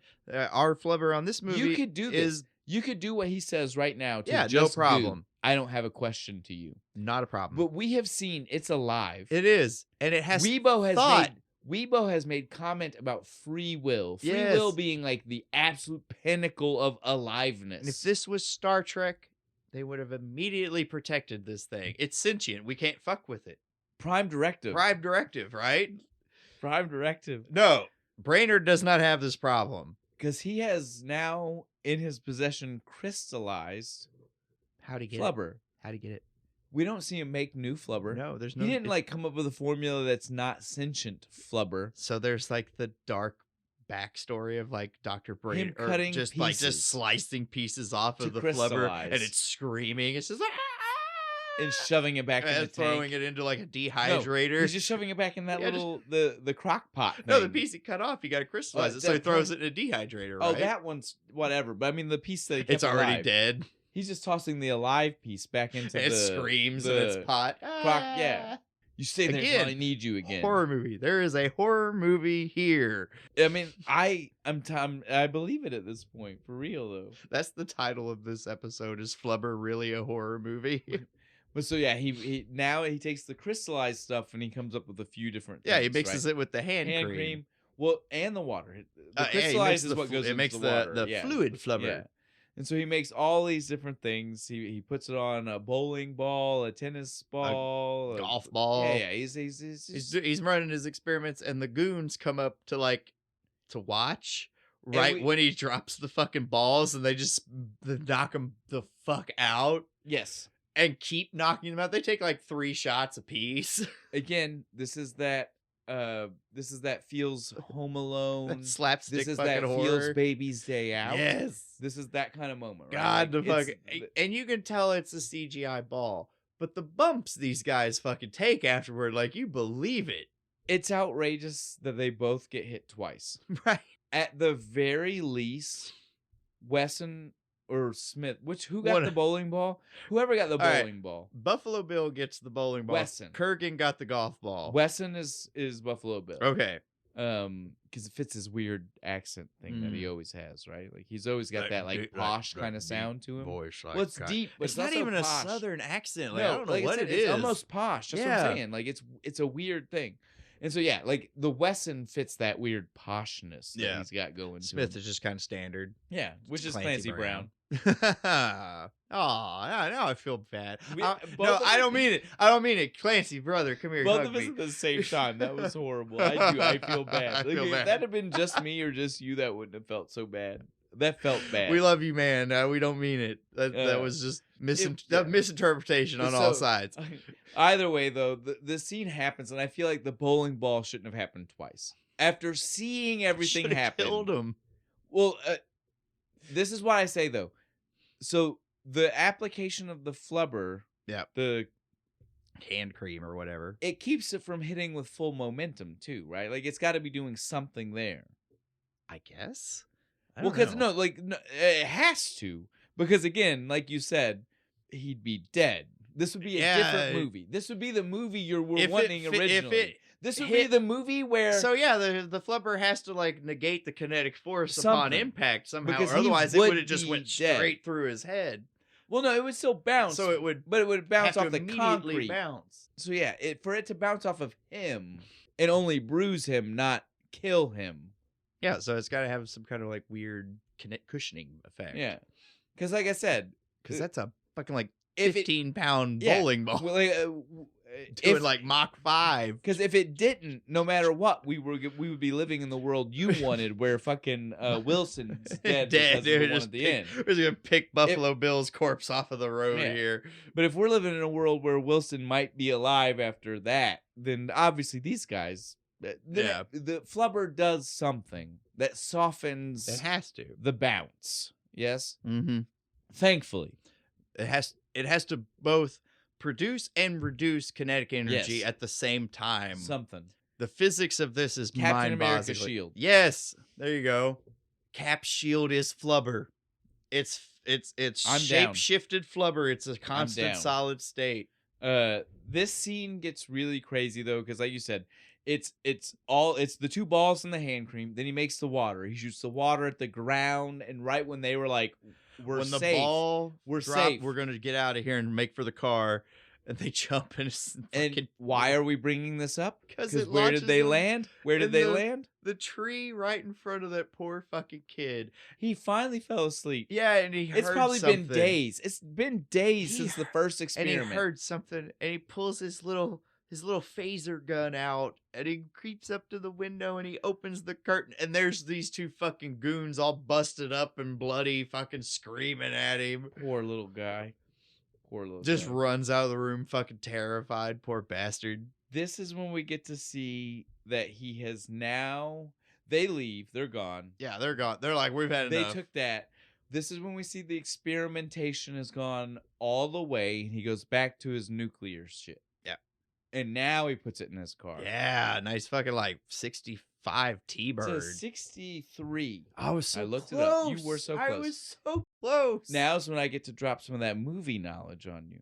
The reason they decided to make it a T-Bird is because in the original Absent-Minded Professor, it was a Model T, but the first time someone saw it flying, they said, look at that T-Bird, because it was a flying T-Bird. Model T. Nice. And nice callback. So they were like, T-Bird. Such a nice No. car. Oh my God. This car is dope. Fuck, I want this car. Like, the 63 T-Bird is the kind of car where you, like, it's crazy to believe that that was on the road. Because it looks like it could have been the concept car that year that never got made. Because it's got, like, the little it's curved in the front. And shit. This is coming out. This is sci-fi, dude. Like, they wanted, like, flying car. This is pre-boxy 80s cars. You know what I mean? Like, it's crazy to see something this curved. It's like the last gasp of that 50s aesthetic almost. But it's even like that want to the this fucking it's car. that to the extreme even. Yes. Because the 50s still had like the you think Bel Air, it has high fins or like pointed edges. This is almost all smooth rounded, right? Yeah. That 63 T-Bird is something else, dude. I want one. I don't want a red one though. No. I want like red was a bit I want much, like a black one. We need to get off the car. Silver maybe? That'd be dope. So he makes the car fly. Mm-hmm. When you get back to this, and he's gonna fly it over to Sarah's to prove this will awkward. Save the school. This was awkward. The conversation with Weebo. Why was he so insistent that Weebo needed to go with him? I have no idea. Weebo was even telling him, I don't think I need to be there. Yeah, I don't need to go. No, you need to come. He just looks at her and I like it. She does the Shirley Temple fucking no. Get in the car. Okay, goddamn. Fine. Like he is fucking mean. It's wild. That you know what I'm talking about. The serious Robin Williams face that he'd pull out every once in a while. Because again, like we said, this is not slapsticky Robin Williams. No. He's funny, but I gotta get my goddamn woman back. Get in the fucking car. This scene leads to the only absent-minded moment in the movie. Yeah, there's 10 minutes of him flying the fucking car. Well, he's flying the car, and that's not even what I'm. When he parks it, and he's like, "Oh, it's so goddamn pretty, peaceful, silent." Turns the engine off. That is absent-minded. That is absent-minded. Nothing else in this goddamn fucking. Yeah, no, everything else is like some kind of severe mental disorder. But that's absent-minded. Yeah, that was absolutely absent-minded. You forgot that it was a flying car. I'm fine with that one. He shows up to Sarah's house after this happens. Who's there? Fucking Wilson. Because it's the night of their date. Mm-hmm. Now, I have an issue with this. It doesn't seem like it's going particularly well, though. I have an issue because why are they even on a date? I don't know. It's like a day, 2 days after the failed wedding. And then after, like, while we see them on the date, they start to make the weird... The weird gamble date? Yeah. If I win, I'll pay for dinner. And then he just turns around. He's like, if I win, you go out the mountains with me. But which would technically make that date the third date, because this is date one. Yeah. Date 2 would be the game. Yeah, so the third date would be mountain getaway. What are they doing here? It's been 2 days. I mean, Shooter said he was determined to make her his wife. And I guess this was the third time he missed a wedding. Yeah. So, it's easy to forget when we only saw him miss one, right? But yeah, this was third. So I mean, I guess this is all fair, but it does feel very not fair, right? No. Like when you're watching it, you're like, dude, lady, calm down, slow it up, right? Relax. Give my man Phil here a chance. Fuck him. He had 3 chances. Again, you forget. That though. Fucking Shooter's walking off to his car. He's like, I can't lose. Fucking pulls the apple out. He tries to kiss her first before the apple, right? Remember, this was great. And she pulls away the last second, which I have an issue with. That's cheating already. She was gonna do it. Yeah. She didn't like choose not to kiss him before it happened. Right. She chose was leaning in the second and was like, oh, maybe this was a bad. Yeah. Oh. Already wrong. Yeah. But so she at least did make the right choice. And then the apple. This was so great. He throws it up. Newton. Sir Isaac fucking throws it at him, beams it right in a fucking skull. I couldn't tell. Was that a stunt double, or do you think that Christopher McDonald took that bump? I think McDonald took it. Fantastic. He went down hard. He wanted to work with Robin Williams. I'd take that bump all day. He wanted to work with. Yeah, I wouldn't have. You could hit me with a legit apple, and I would still take that bump for Robin Williams. Probably look really fucking cool because the apple would probably like split on my head because I have a really hard head. This is the funniest scene to me. This is when we get to see Smith and Wesson go to Honecker to report what happened for the night. Holding this shit, ice on their fucking heads. They're telling him, and he's like, "You guys must have been drunk." And this was so funny because at first Wesson goes, "No, Smith, goddamn Clancy Brown." He goes, I had 2 beers. He had white wine at dinner. Yeah. And literally, Wesson, well, I mean, I guess we did. But at dinner. Yeah, it was just the one. I want to know how often this had happened before for this to be a conversation. How many times they come rolling in drunk. For this to be an immediate accusation. The first thing he thinks of. Like, how drunk were you this time? You know it has to have had to happen so many times, right?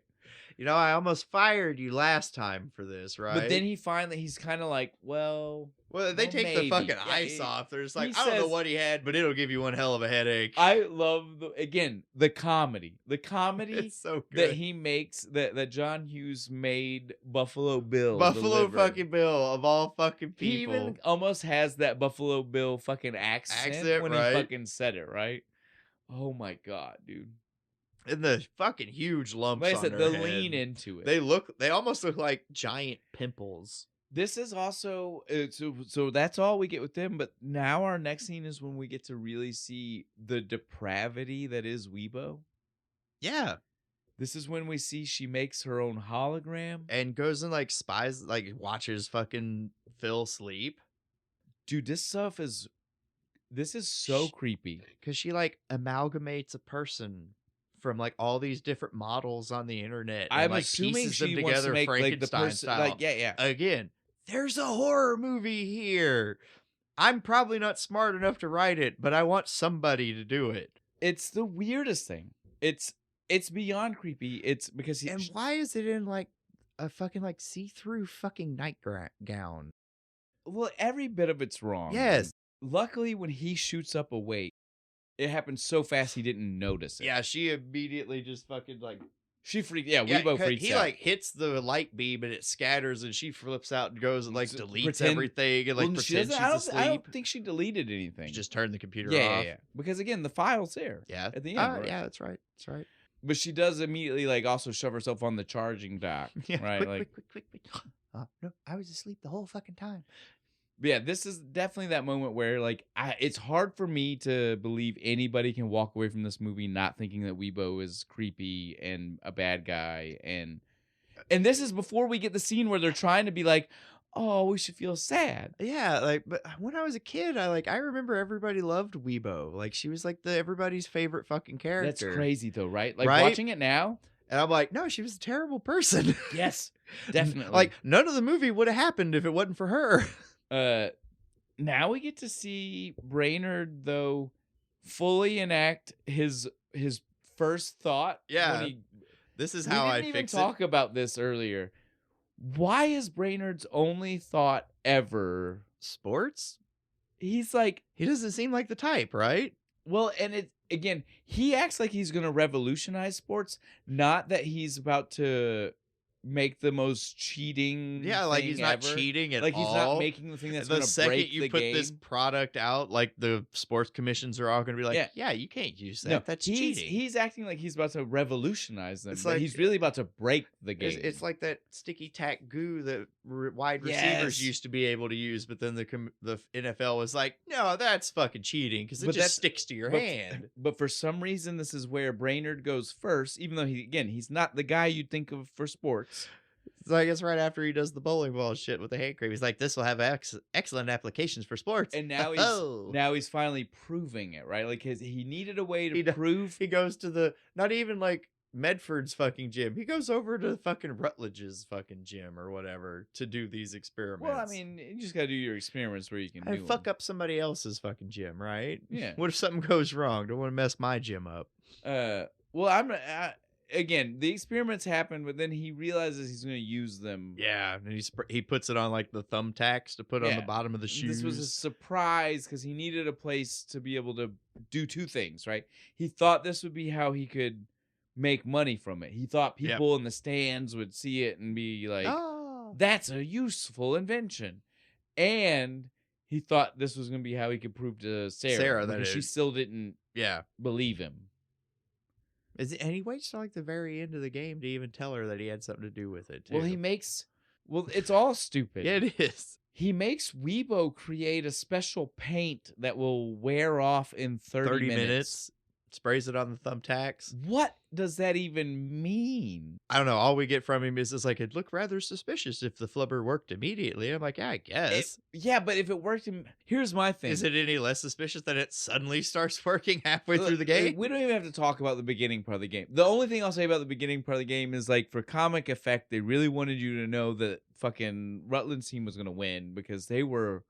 They looked like speech. NBA in middle school. Yeah, dude. Right? And the speech the coach gives in the fucking locker room is like the worst inspirational speech. He's like, yeah, they're better than us and they're undefeated, but like, oh, we can win it. It still has like the inspirational they had fucking... won the last 108 games. Still has the inspirational swelling music behind him while he's giving this awful speech. So again, none of this is important. They were losing. Yeah, it's a bunch of chemistry nerds against actual basketball players. But so then it kicks in, right? Yeah. This is my problem. He was like, it looked weird if it would have kicked in right away. The players have never practiced with this shit on their shoes. Right. They don't know what the fuck is happening to them. Nope. They wouldn't know how to use that nope. in any kind of effective way. You remember the Not all of the players even have the same thing. Because he smacked the one and he puts the hand cream and shit and he like shakes some hand, smacks Fat Boy on the butt and shit. They all have the thumbtack. They all have the thumbtacks. But he adds extra shit to some of them. If you don't know you have these dribble things, real fucking fast. If you don't know how you have these things, how do you practice? You can't. Did you ever have the moon shoes? Do you remember those? Yes. how fucking hard it was to like even just stand on those goddamn things. Imagine that, but like times like 500 with the tax on their fucking shoes. These guys would have been bouncing just willy-nilly all over the fucking place. No way they're winning any basketball game. Mm-hmm. But plot, right? Yeah. It is fun though. You get the fun. fucking super bouncy fucking and they jump over the fucking scoreboard and shit. And then the one kid figures it out. Yeah, Dale. It's Denny? something Starts weird. with a It's D. a D. He finds the thumbtack, starts picking them off, and That kid, that actor, that's another one of those guys. He's been in Dexter. He's been in tons of shit. Really, because I thought he looked fucking familiar. He's did you watch Dexter? Like 2 seasons. Okay. At one point, Dexter pretends like he's in AA, and this guy is the guy that is his AA sponsor. Nice. He's in a lot of things, though. Fuck yeah, dude. For a random ass. The guy who's gonna be too goody two shoes. That guy. Yeah. Yeah, he was about to be too goody two shoes, right? Like he sees the tax. Like, oh, what are these? These clearly aren't supposed to be here. I love this from Brainerd Robin Williams. He runs up, he says, "You leave him in, and goddamn it, you listen to me right now. I will flunk you. You will be out of my class. You will jump when I say jump. You will bounce when I need you to bounce. Do you understand me? But sir, do you understand? Yeah, it's fine. Okay then. It seems a little harsh. Jump! That Comes was right back. I fucking love that scene, dude. He's spraying more flubber like on his shoe and wiping it with the towel. Love it. He said to somebody, "Anybody got an alcohol solution? You got any ethyl alcohol? He might have an adhesive buildup on the bottom of his shoe." I love it. I don't know anything about basketball, but I do know chemistry. Yes, I love this. But so yeah, he gets it all set up, and he does. The guy, he's standing there. Yeah, because it's last 10 fucking seconds. He waits for it, and he's just standing there. Jump, man! He jumps up, fucking gets the ball. This was insanity. As if the whole game, once the flubber kicked in, wasn't insanity. The motherfucker jumps with the ball from one end of the court, does this like holding the ball, flipping the whole way. He goes through the hoop with the ball. I love it. Fucking shooter after the game, he's just like, last time I checked, you couldn't accompany the ball through the fucking hoop. He didn't even say you couldn't. He was just upset and was like, I don't know. Can someone check? Is that legal? Can you do that? Because I've never seen it happen. Yes, before. That's how it was. Yeah. I fucking love it, dude. He's just walking out like, I swear your team cheated. It was so funny. But so Brainerd. Yeah, he tries to gloat. Yeah, he's like, it was me. I flubberized the boy's shoes. And Sarah's still just like, what the fuck are you on about? Right? Like, just go the fuck away. You're insane. You fucked up. Leave. You need to just stop. It is sad. Again, it is one of those things where it's just like the first scene, right? Like, yeah. He has done nothing to prove it to her. Like when he had the ooze, she looked away when it bounced. It's just his word at this point, right? Because she still couldn't see the flubber. Yeah, all she saw was the basketball team do some crazy shit. Like, don't get me wrong, it doesn't make sense. He's taking credit for it. None of it makes sense. You got to prove that shit. Not seen him do anything. Dale, that's the kid's name. Dale. You're right, it was a D. I knew it was a fucking D. So he goes home, he's sad. And Weebo tries to comfort him a little bit, and he's a little bit of a dick. He's like, this is a human matter. You have no experience to say anything about this and shit. This is where she's like, well, I have a brain. I might not have a smile and stuff. I just thought he was a little bit of an asshole here. It's kind of rude to your robot, brother. Yes. 100%. But then I remember that Weebo's kind of an asshole and deserves it, so fuck her. Yes. No, again, like we said, mixed feelings on this scene. Weebo's the cause of the problem. So, I mean, it's hard to feel bad. Yeah. But then you're like, man, you shouldn't treat your AI that way. Haven't you seen Terminator? Mm-hmm. You gotta be nice to this is how Skynet happens. Be nice to your robots.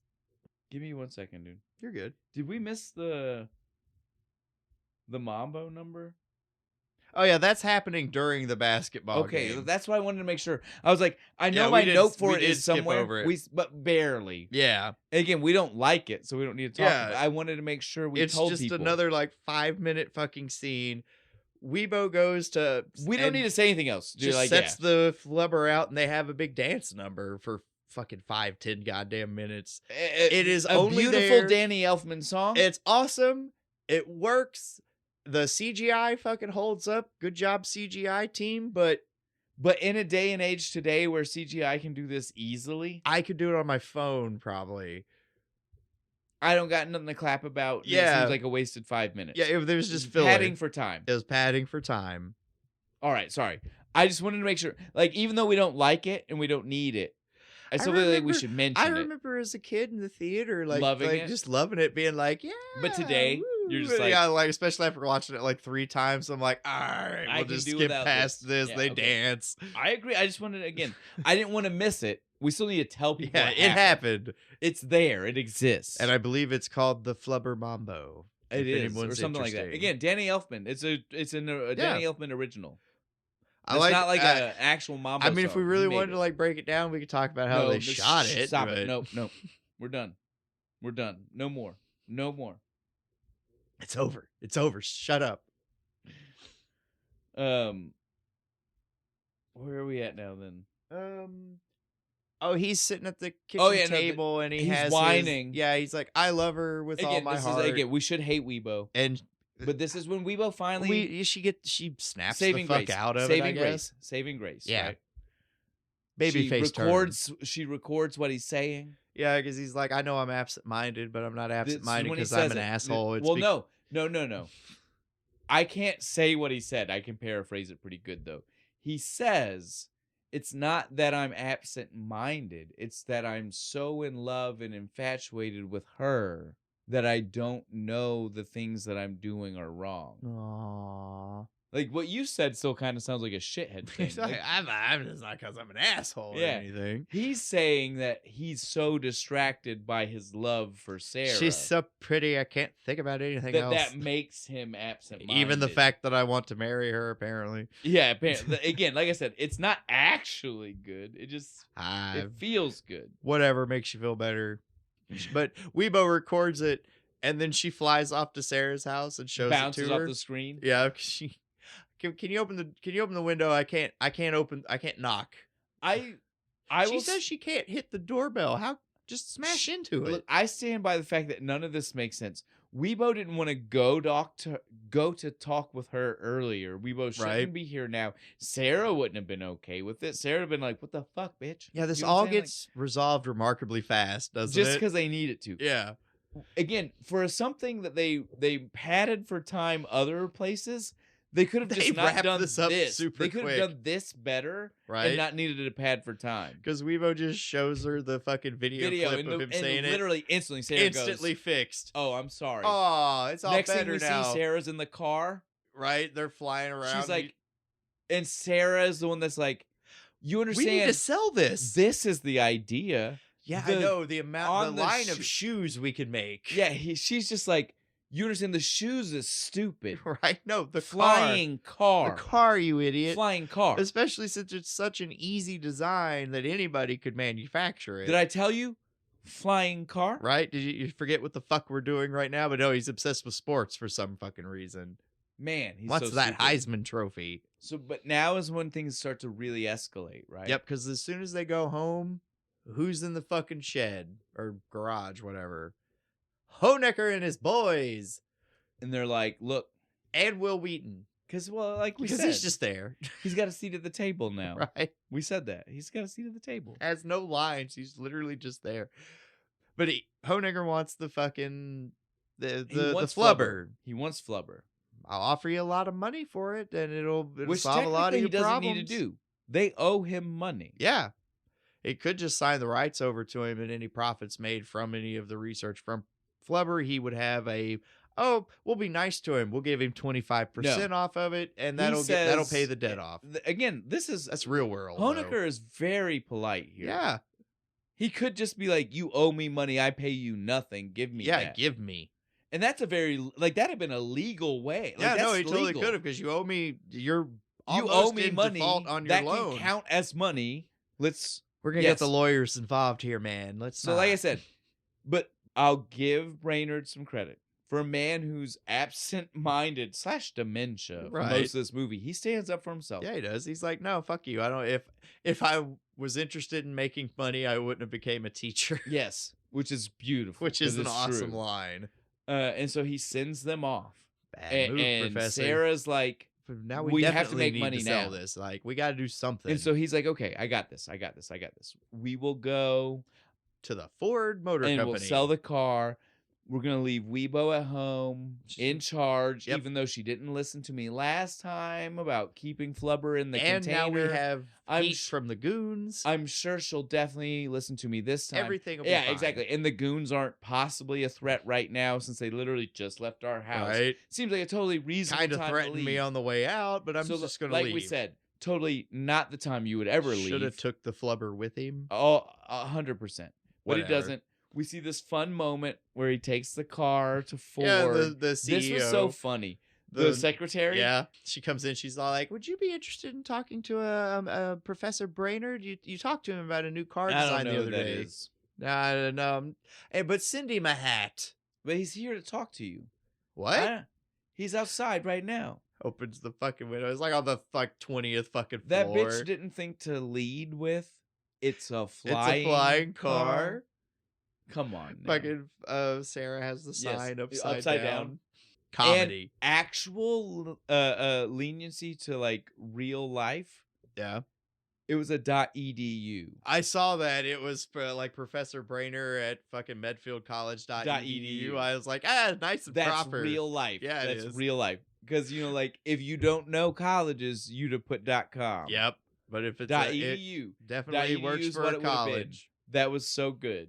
It's the little things. It's the little things, right? Like, you're like, oh, that's real. That's real. Yeah, I had one when I went to college. Yeah. I had a .edu. Can't remember what the fuck it was, but I remember the .edu. And being like, well, that's different. Right. But again, why? It was a nice touch. It was. A little bit of extra authenticity without even, like, with most people not even noticing. No. Right? So good. Especially in 98, 97? 97. This movie does a lot of internet references for 97 that are really actually way ahead of the game. It's because John Hughes is brilliant. Apparently. Maybe. Somebody else was helping him, maybe. Because he's sitting there being like, how's this damn computer thing remember, work? He was technically a disconnected adult in the 80s when writing for the Brat Pack. So, I mean, I don't know. He just did really good. Fast forward another 10 years. He lucked out with some guesses he made in this one. That's what I'll say. Lucky guess. But while this is, we need to go on. While this is going on, while our fun times at Ford, what happens back at home? Kurgan and Buffalo Bill come in and kill Weibo take Flubber. This scene is That's, I guess, the most important thing. But they kill Weibo. This scene is uncalled for. It really is. Do the Home Alone. It's like Home Alone in the beginning. Yeah. Do the Home Alone. I'm fine with that. Right. Like Weibo's like got to fight back against the goons. And like, and she actually does good for a little bit. She does a real good job. We also see one other thing. Did you notice Flubber could leave whenever it wanted? Yeah, it was outside of the tank. And crawled back in. And then went back in. It can go in and out. Yeah, why the fuck did it help? Because you let Weibo die. Well, and Flubber likes Brainerd, which is why it's still there, right? Yeah. Like, that's the other part. But yes, Flubber, 100%. Weibo dies. The scene takes a fucking Louisville Slugger to the face. Like, and it's messed up. Dude, no, when I was a kid, the way Smith and Wesson are standing over top of it afterwards. As an adult, the sound it makes after he fucking hits it, the like little squall. Oh my god, it's so painful. As an adult, though, I'm gonna tell you, she had it coming. She had it coming. She totally had it coming. The scene plays way too long. It really way too long. When when Robin Williams and Sarah get back, this plays for a little bit. Like the fight part plays for a little bit. Then they come home and see her, and for the next we see Weber. Yeah, freaking out. He's like trying to like sweep up shit. Points down for them to go look. This goes for like 10 minutes. The speech from him, and then did you see what it said? It said something. What was it trying to tell us? Store. I can't remember the screen. Stork, for the love of God. Right. Was she not able to see it? He's absent-minded. Okay. He's absent-minded. Watched it 3 times. It's on her fucking screen for 4 seconds. That is plenty of time for Sarah to have seen it, Thank read you. it, registered it. Thank you. But she acts like it's all on him. What was that word? Oh my God. Did you Can't see you remember? it? Fuck Okay. you people. It's too long and it's really sad. It's really sad. The whole point here is just Stork. Yeah, Stork. Weibo had made a backup file. They even play the scene longer here. Yes, it keeps going. It's like, oh, if you were sad before and thought it was over, here's more. But we'll give you the takeaway. We bet. We bet. She makes a daughter. It's red now, and slightly smaller, more compact, and some of the flaws are removed. So now, hopefully, it won't be obsessed. We don't see it made yet, but now Brainerd is mad. Oh, dude, this is the most serious face you see in the entire movie when he's driving it's time that thing. For us to it's time for us to do this. Fuck the absent-minded shit. It's time for war, baby. So they show up to Honecker's house. It's time. Fucking half crashes that car into the truck. It's time to do this. They show up to the door. Dude, the way fucking Clancy Brown opened it, the face he made, it's about time. We were waiting for you. This all was great. But this was my Will Wheaton seat at the table moment. Did you see how awkward it was that him and his daddy were sitting on that love seat style couch? What the fuck was together that? By a fire, waiting for people they didn't know you were showing almost want up. them to have their arm around each other. Well, because again, they didn't know that Sarah and Brainerd were showing up, so they were literally just hanging out on that love seat together. That's what they were doing by the fire. You're gonna talk about life and love. And so, like I said, this was that happiness. This was that Will Wheaton had earned his seat at the table moment. Because if not, because if it's not that, it's creepy. It is. If it's not, son, you're here now. It's creepy. Where on the doll did he touch you, Will? Thank you. So I'd rather believe he earned. And it doesn't help that I'm expecting fucking the dad to turn into a vampire halfway through this scene, right? It's the fucking way he's playing it. I'm waiting for him to turn into a vampire. So we see this all play out. Brainerd and Sarah are sitting there staring at Honecker and Honecker Jr. for lack of a better anything right now, right? We see them. This is another one of those moments that plays to the sentience of it all and why it's a problem, right? She's the tacks on their shoes, right? And you get the little noise. Well, they're almost screaming. Did you hear it? Why have you cut us into pieces and put us on tacks? It's so all very torture. Weird. I'm gonna do it, dude. I'm gonna make a fucking horror movie version of Flubber where Brainerd's a mad scientist and he just tortures the Flubber. And so while they're sitting here, though, Brainerd tells Honecker, "Look, I'll sell it to you." Honecker, sell what to me? I have it. Did you think that's necessary at this point? And he's like, "This is when we get our revelation." Yeah, that Wilson that is shooter's working, here. He's like, because my man's working on it, right? And they go and show him. He just pops up. He's like, the lovebirds. I can help you way faster, though. Yeah, I already know that I invented it's a quixotic liquid. Yeah, what the fuck was that? But I hold the secrets, right? I can make you a fuck ton. And so of they're like, okay. I'll give you the 30-day extension. You give me 2 years. Anything you come up with, they in 2 years, just agree because they're mine. just trying to play the scene on, right? Hand cream. I have an issue with this. It's so he can handle the flubber. No. My issue is that Smith & Wesson said that specifically they've seen to the hand Honecker. cream already. They said those words to Honecker. He did this thing and he put it in a hand cream. Yep. They should have already known about the hand cream. I didn't catch that. That's right. But they don't. They say, fine. They got knocked the fuck out with the bowling ball. It removed that bit. So they let him put the hand cream on. They let him give it to fucking Sarah to put the hand cream on. She has to help, right? She's his assistant. Then they find the water gun. I love this. This scene was so outrageous. It went too long, but it was funny. So he pulls out the water gun. He's squirting him in the face. And fucking Honecker says, let him have it. No. I mean, give it to him. No, put it in his hand and give it to him. Start shooting him in the fucking hand. Place the gun in his hand and let him keep it. Oh, okay. And he fucking then gives it to him. It's the funniest part of the movie to me for some reason. And it's triple funny because again, that's the reason he's safe. Yeah. He sprayed him in the face so much with It's- liquid flubber. Right, it's all over. You can punch him all you want. It's not gonna do any good. And so it's like doubly funny, right? Like He you don't comes even up here in a minute. He just looks at one of them when they finally break bad on him, and he's just like, "Hey, come on!" He gives big that man. Robin Williams like puck out face. Mm-hmm. He Yes. punches him and it just bounces off. This scene is again. This is one of those.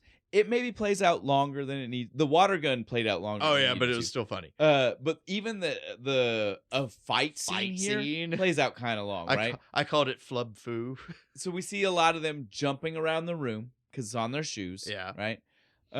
They do all kinds of crazy stuff. The car's outside. It saved the day because he's got it on a remote control. And he flashes the flubber and it goes nuts and starts bouncing around everywhere. All of this is just, it's so crazy. They knock out both Smith and Wesson. They kill fucking Clancy Brown. Fucking Sarah comes from like 90 feet in the air and just stomps him in the head. Okay. Oh, they're all The bowling dead. ball didn't kill him. She didn't kill him. Okay. Bowling ball was dead. way higher in the air. That's true, I guess. But she comes down heels first, right on his skull, man. Like, he's fucked. And Will Wheaton takes Brainerd comes down on Smith right after that. Dude, and fucking Will Wheaton takes that crystal ashtray straight to the skull, dude. Like, everyone's dead. Spray to the butt. Spray to the butt. Sprayed it and it bounces That was off. good. Tell me the spray to the butt wasn't It's nice. super funny. Because at first you're like, why? Why is he doing that? Psst, psst, psst, so he can jump that. The dude could have sprayed his own face. Yeah, or the back of his head. It was already fucking... No, he sprayed his butt, then jumped high enough so to it would make bounce that off useful. his ass and take Will Wheaton out. Classic. I loved it. Yeah, hooray, we win for fucking... For Weibo. For Weibo. As they say like three times during this scene. Fucking Sarah throws it, takes out fucking Honecker, it bounces off his head, goes back, flies into Wilson's mouth. No, we gotta slow down for that. This was so great. We think the day's basically saved already, right? And Honecker goes running. He like everybody else is out. Junior's out. Smith and Wesson out. Wilson's still good, but Sarah did the like boxing thing to him. Times. She punched him a few times. But so basically, it seems like Honecker is the only one that's still a problem, right? And he's running down that fucking giant hallway, and she takes it back. I mean, MLB style, right? She's got a good pitch stance and everything. She's got that heat, buddy. Right? Fucking chucks it out. Fucking smacks him. Bounces back. Where's it go? It goes straight down fucking Shooter's fucking mouth. And he does the whole squirmy thing. He does like, the whole thing. The cartoon style, right? Like you feel it hitting one side of the gut. This is going so you all like through poke his to stomach that side, and shit. You poke to the other side, poke around a little bit, and then he literally folds over. Shock on his face. Just folds over no. in half, butt in the air. Oh, mommy. And cannon shots the flubber out of his ass. All right. I was maybe joking on the others. They might not be dead. He's definitely dead. His guts dropped out of his ass the second that happened. Like, Shooter is dead. I mean, this is literally just like an AK bullet, right? Like, he's going to go in and like bounce all around. Oh, my God. He's so fucked up. But it's ruptured fucking spleen. But we don't see... Again, this is not the movie we're in. He's okay. It's still a Disney movie. That being said, even just having it shoot out his butt and him be alive. Oh my God. Kind of crazy for a Disney movie. Right? A little bit. Because again, we're not even talking like came out the top of his pants. Like full on double just hole. Like, hole in underwear and pants. Hole.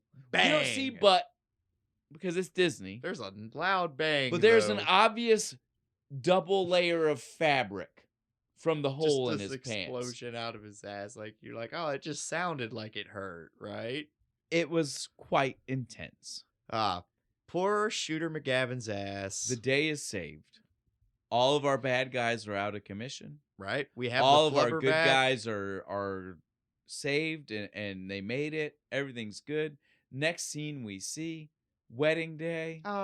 Bells are ringing. The priest, he's up there. He's like, finally gonna marry these two. They finally did it. Who do we meet? It's We Bet. We meet We Bet. We have a Zoom call wedding, right? Before Zoom ever existed. Right, dude. That's what I thought. Before it was even a concept. Before most video phones. Dude, before existed. you even, like, most of your computers even came with, like, the webcam, dude. Go John Hughes. Dude, it was awesome. But We Bet's at the Sarah wedding. was good with it. Yeah, she was totally fine with it. Because Phil's back at the house still running experiments. Phil is running. Again, you never watched the original, so you don't know this. This is the experiment. This is son of Flubber. This is Flubber gas. So in Flubber 2, he makes Flubber into Flubber gas, a thing that is lighter than air. But weird. still Most produces gases its are. own energy, I guess? Something. I can't remember the details. Super Zeppelins. He makes football players float because it's always got to be about sports. It's always got to be a sport. It's the only important thing. Literally like the same... Fuck the frontiers of space. Sports. But so literally like the same color combination, right? Like you see that Robin Williams is playing with here, is the same one from that one. The same colored chemicals. So we almost could have had Son of Flubber. I feel like we could have had a sequel movie. This movie did really good. Why didn't they do that? No idea. It's probably because Disney and Robin Williams got heat after this. Well, no, the heat was before this. Oh, was it? They fixed the heat. So they could do this? So he could be in All right, this. Then no excuse. Where's my fucking Son of Flubber? God damn it. Agree. It's too fucking late now. We're not done with the movie either, though. We got to give it a couple more scenes. Right. The main reason we have to go back is because the whole reason we've been bringing this up all movie long is so we can talk about it right now. Poor fucking kid. Window kid. Kid, one last time. We think everything's done. The wedding's over. Everything's happy. Honeymoon. The explosion. What was that? It was a bowling ball again? What blew up? Did you see it? Then the flew into the sky. Was it the bowling ball again? I guess. It was round. I know that. But we never see it. I thought that's what we would see when we saw the plane. I thought we were going to see that out the fucking bowling ball flying past. No. We see the plane. This dad is giving the same speech he gave to his kid about the nightmare the first time. We're 30,000 feet in the air. There's nothing not to be afraid anything of outside your window. This window. You're fine. And the kid even rolled his eyes. I don't believe you, but I'm going to look. Opens the window. What happens? Flubber flying in his face. Fucking flying right at him. He slams the window shut. Me bet screaming. No. Get back here! Mom! Flubber's being weird again. Look at him. He's being gross. My kid slams the window, just looks at his dad like, you motherfucker. Such a weird way to end it, but so fucking we get it just ends with Flubber kind of dancing and We Bet being a asshole teenager. We Bet. Yeah. I am not sharing a room with him when we get to Hawaii. Look at him. He's so rolly and gross and green and All right. That was our movie, though. Yeah, the end. Literally. I think it says the end after that, doesn't it? Yes. I love this movie. It's a fun movie. I highly suggest people, if you haven't seen it, to see it. Yeah. I doubt there are that many people that haven't seen it. They have to be like a little kid. You're super Gen Z. Yeah, this is standard issue kid movie. Everybody gets shown this. Now, the next thing I'll suggest, and I've already told you this. Yeah, I need to do this. Go watch The Absent-Minded Professor. It's on Disney Plus too. If you actually, when I was watching Flubber, it was the next movie suggested was right under it. I believe it. It's right there. Give it a try, guys. I'm again. I love old movies, so I'm totally. I loved it as a kid. Like I watched The Absent-Minded Professor a lot as a kid. It's really good. It's worth the watch. I highly recommend it. On the next thing we got to talk about, this beer. Oh my god. We've now spent a couple of hours with this. I want more, but it's so expensive. It's so expensive. But goddamn. Equilibrium, my dudes, my brothers in Christ. Lower the price or send me some. Look, this was awesome. Like the beginning, like we said, it was creamsicle, weird. Right? Like it was kind of creamsicle. It was like, what the fuck am I drinking? The further I got, I want more. The more the marshmallow tasted like marshmallow, right? No, like in the beginning, I was like, remember I told you, I said vanilla. Yeah. Now, I taste marshmallow. For real.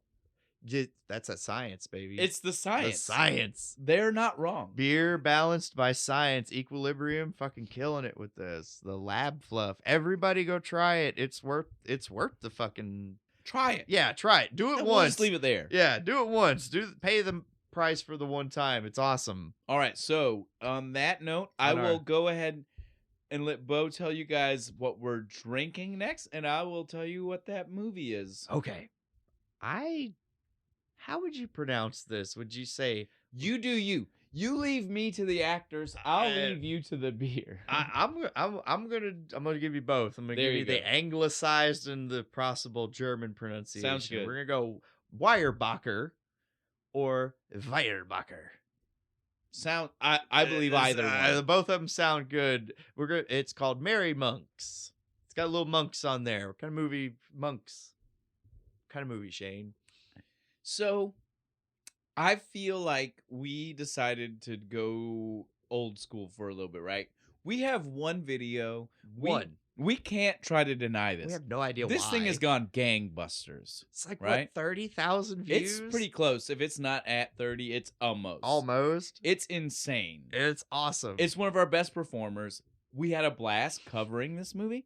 And that was Kung Fu Hustle. Kung Fu Hustle. Stephen Chow. Who doesn't love a good Kung Fu movie? We decided at this point it would be sequel time. It would be dumb on our part not to see again. If lightning can strike twice. Right? You got to try, right? And so we decided we would do the other Stephen Chow movie, Shaolin Soccer, which I haven't seen, so I'm excited about. And so, again, since I feel like now that we don't do a game, I need to start explaining how we get there, right? Although this one is a little bit easier. Yeah, monks. Like, the explanation monks. sometimes nice is hard. But I still feel like maybe it just needs to actually be verbally done nowadays, right? Yeah, I don't know. It's fine. It's a new segment we can add. Yeah. It's fine. But yeah, so yeah, we've got monks, merry monks. Merry monks, obviously. Shaolin monks. Right. I mean, it all works Again, out. this is within our 6. Our 6 degrees of Kevin Bacon movie beers. We'll have to come up with a good name for it. It will be 6 degrees of something. Oh, shit. Hang on. Don't do it on air. Don't do it on air. That makes it hard. Wait, we'll tell them when we come up with it. 6 degrees of Riddick Rat. It's not bad. It's not bad. I'm not going to say that's it. It's not bad. That's good enough. We'll leave it in. There we go. All right, guys. You know how this works. Anytime we watch a family-friendly movie that our youngest favorite fan can say something about, we let him talk too. So here's Jack talking to us about Flubber. So, buddy, what was one of your favorite things about Flubber? 2 of them. It was the plane and the kid was saw them each time. He got scared every time he saw him, and it just got worse. Yeah, and then the time the kid was in the room and running for his dad. He was scared because the bad guys jumped towards the window. Yeah. Yeah. What was the other thing you said you liked when they were playing basketball? Yeah. What did you like about that? The guy was shooting it with the shoes was jumpy and bouncing, and then he jumped straight through the hoop. Like over like this. It was crazy. Like he almost crashed. That was crazy. Yeah. So what did you think about Flubber? Did you like it? Yes. So you get Jack's seal of approval? Yes. 2 big thumbs up? Yes. Awesome. Thank you, guys. You got anything else you want to tell everybody? Subscribe every day and like the video every day. All right. On that note, though, we are definitely officially done. Man, what do you got for us? Anything today? I ain't got nothing, man. Just, I miss Robin Williams. That sounds good. Right. Bye, everybody. Subscribe to the Patreon.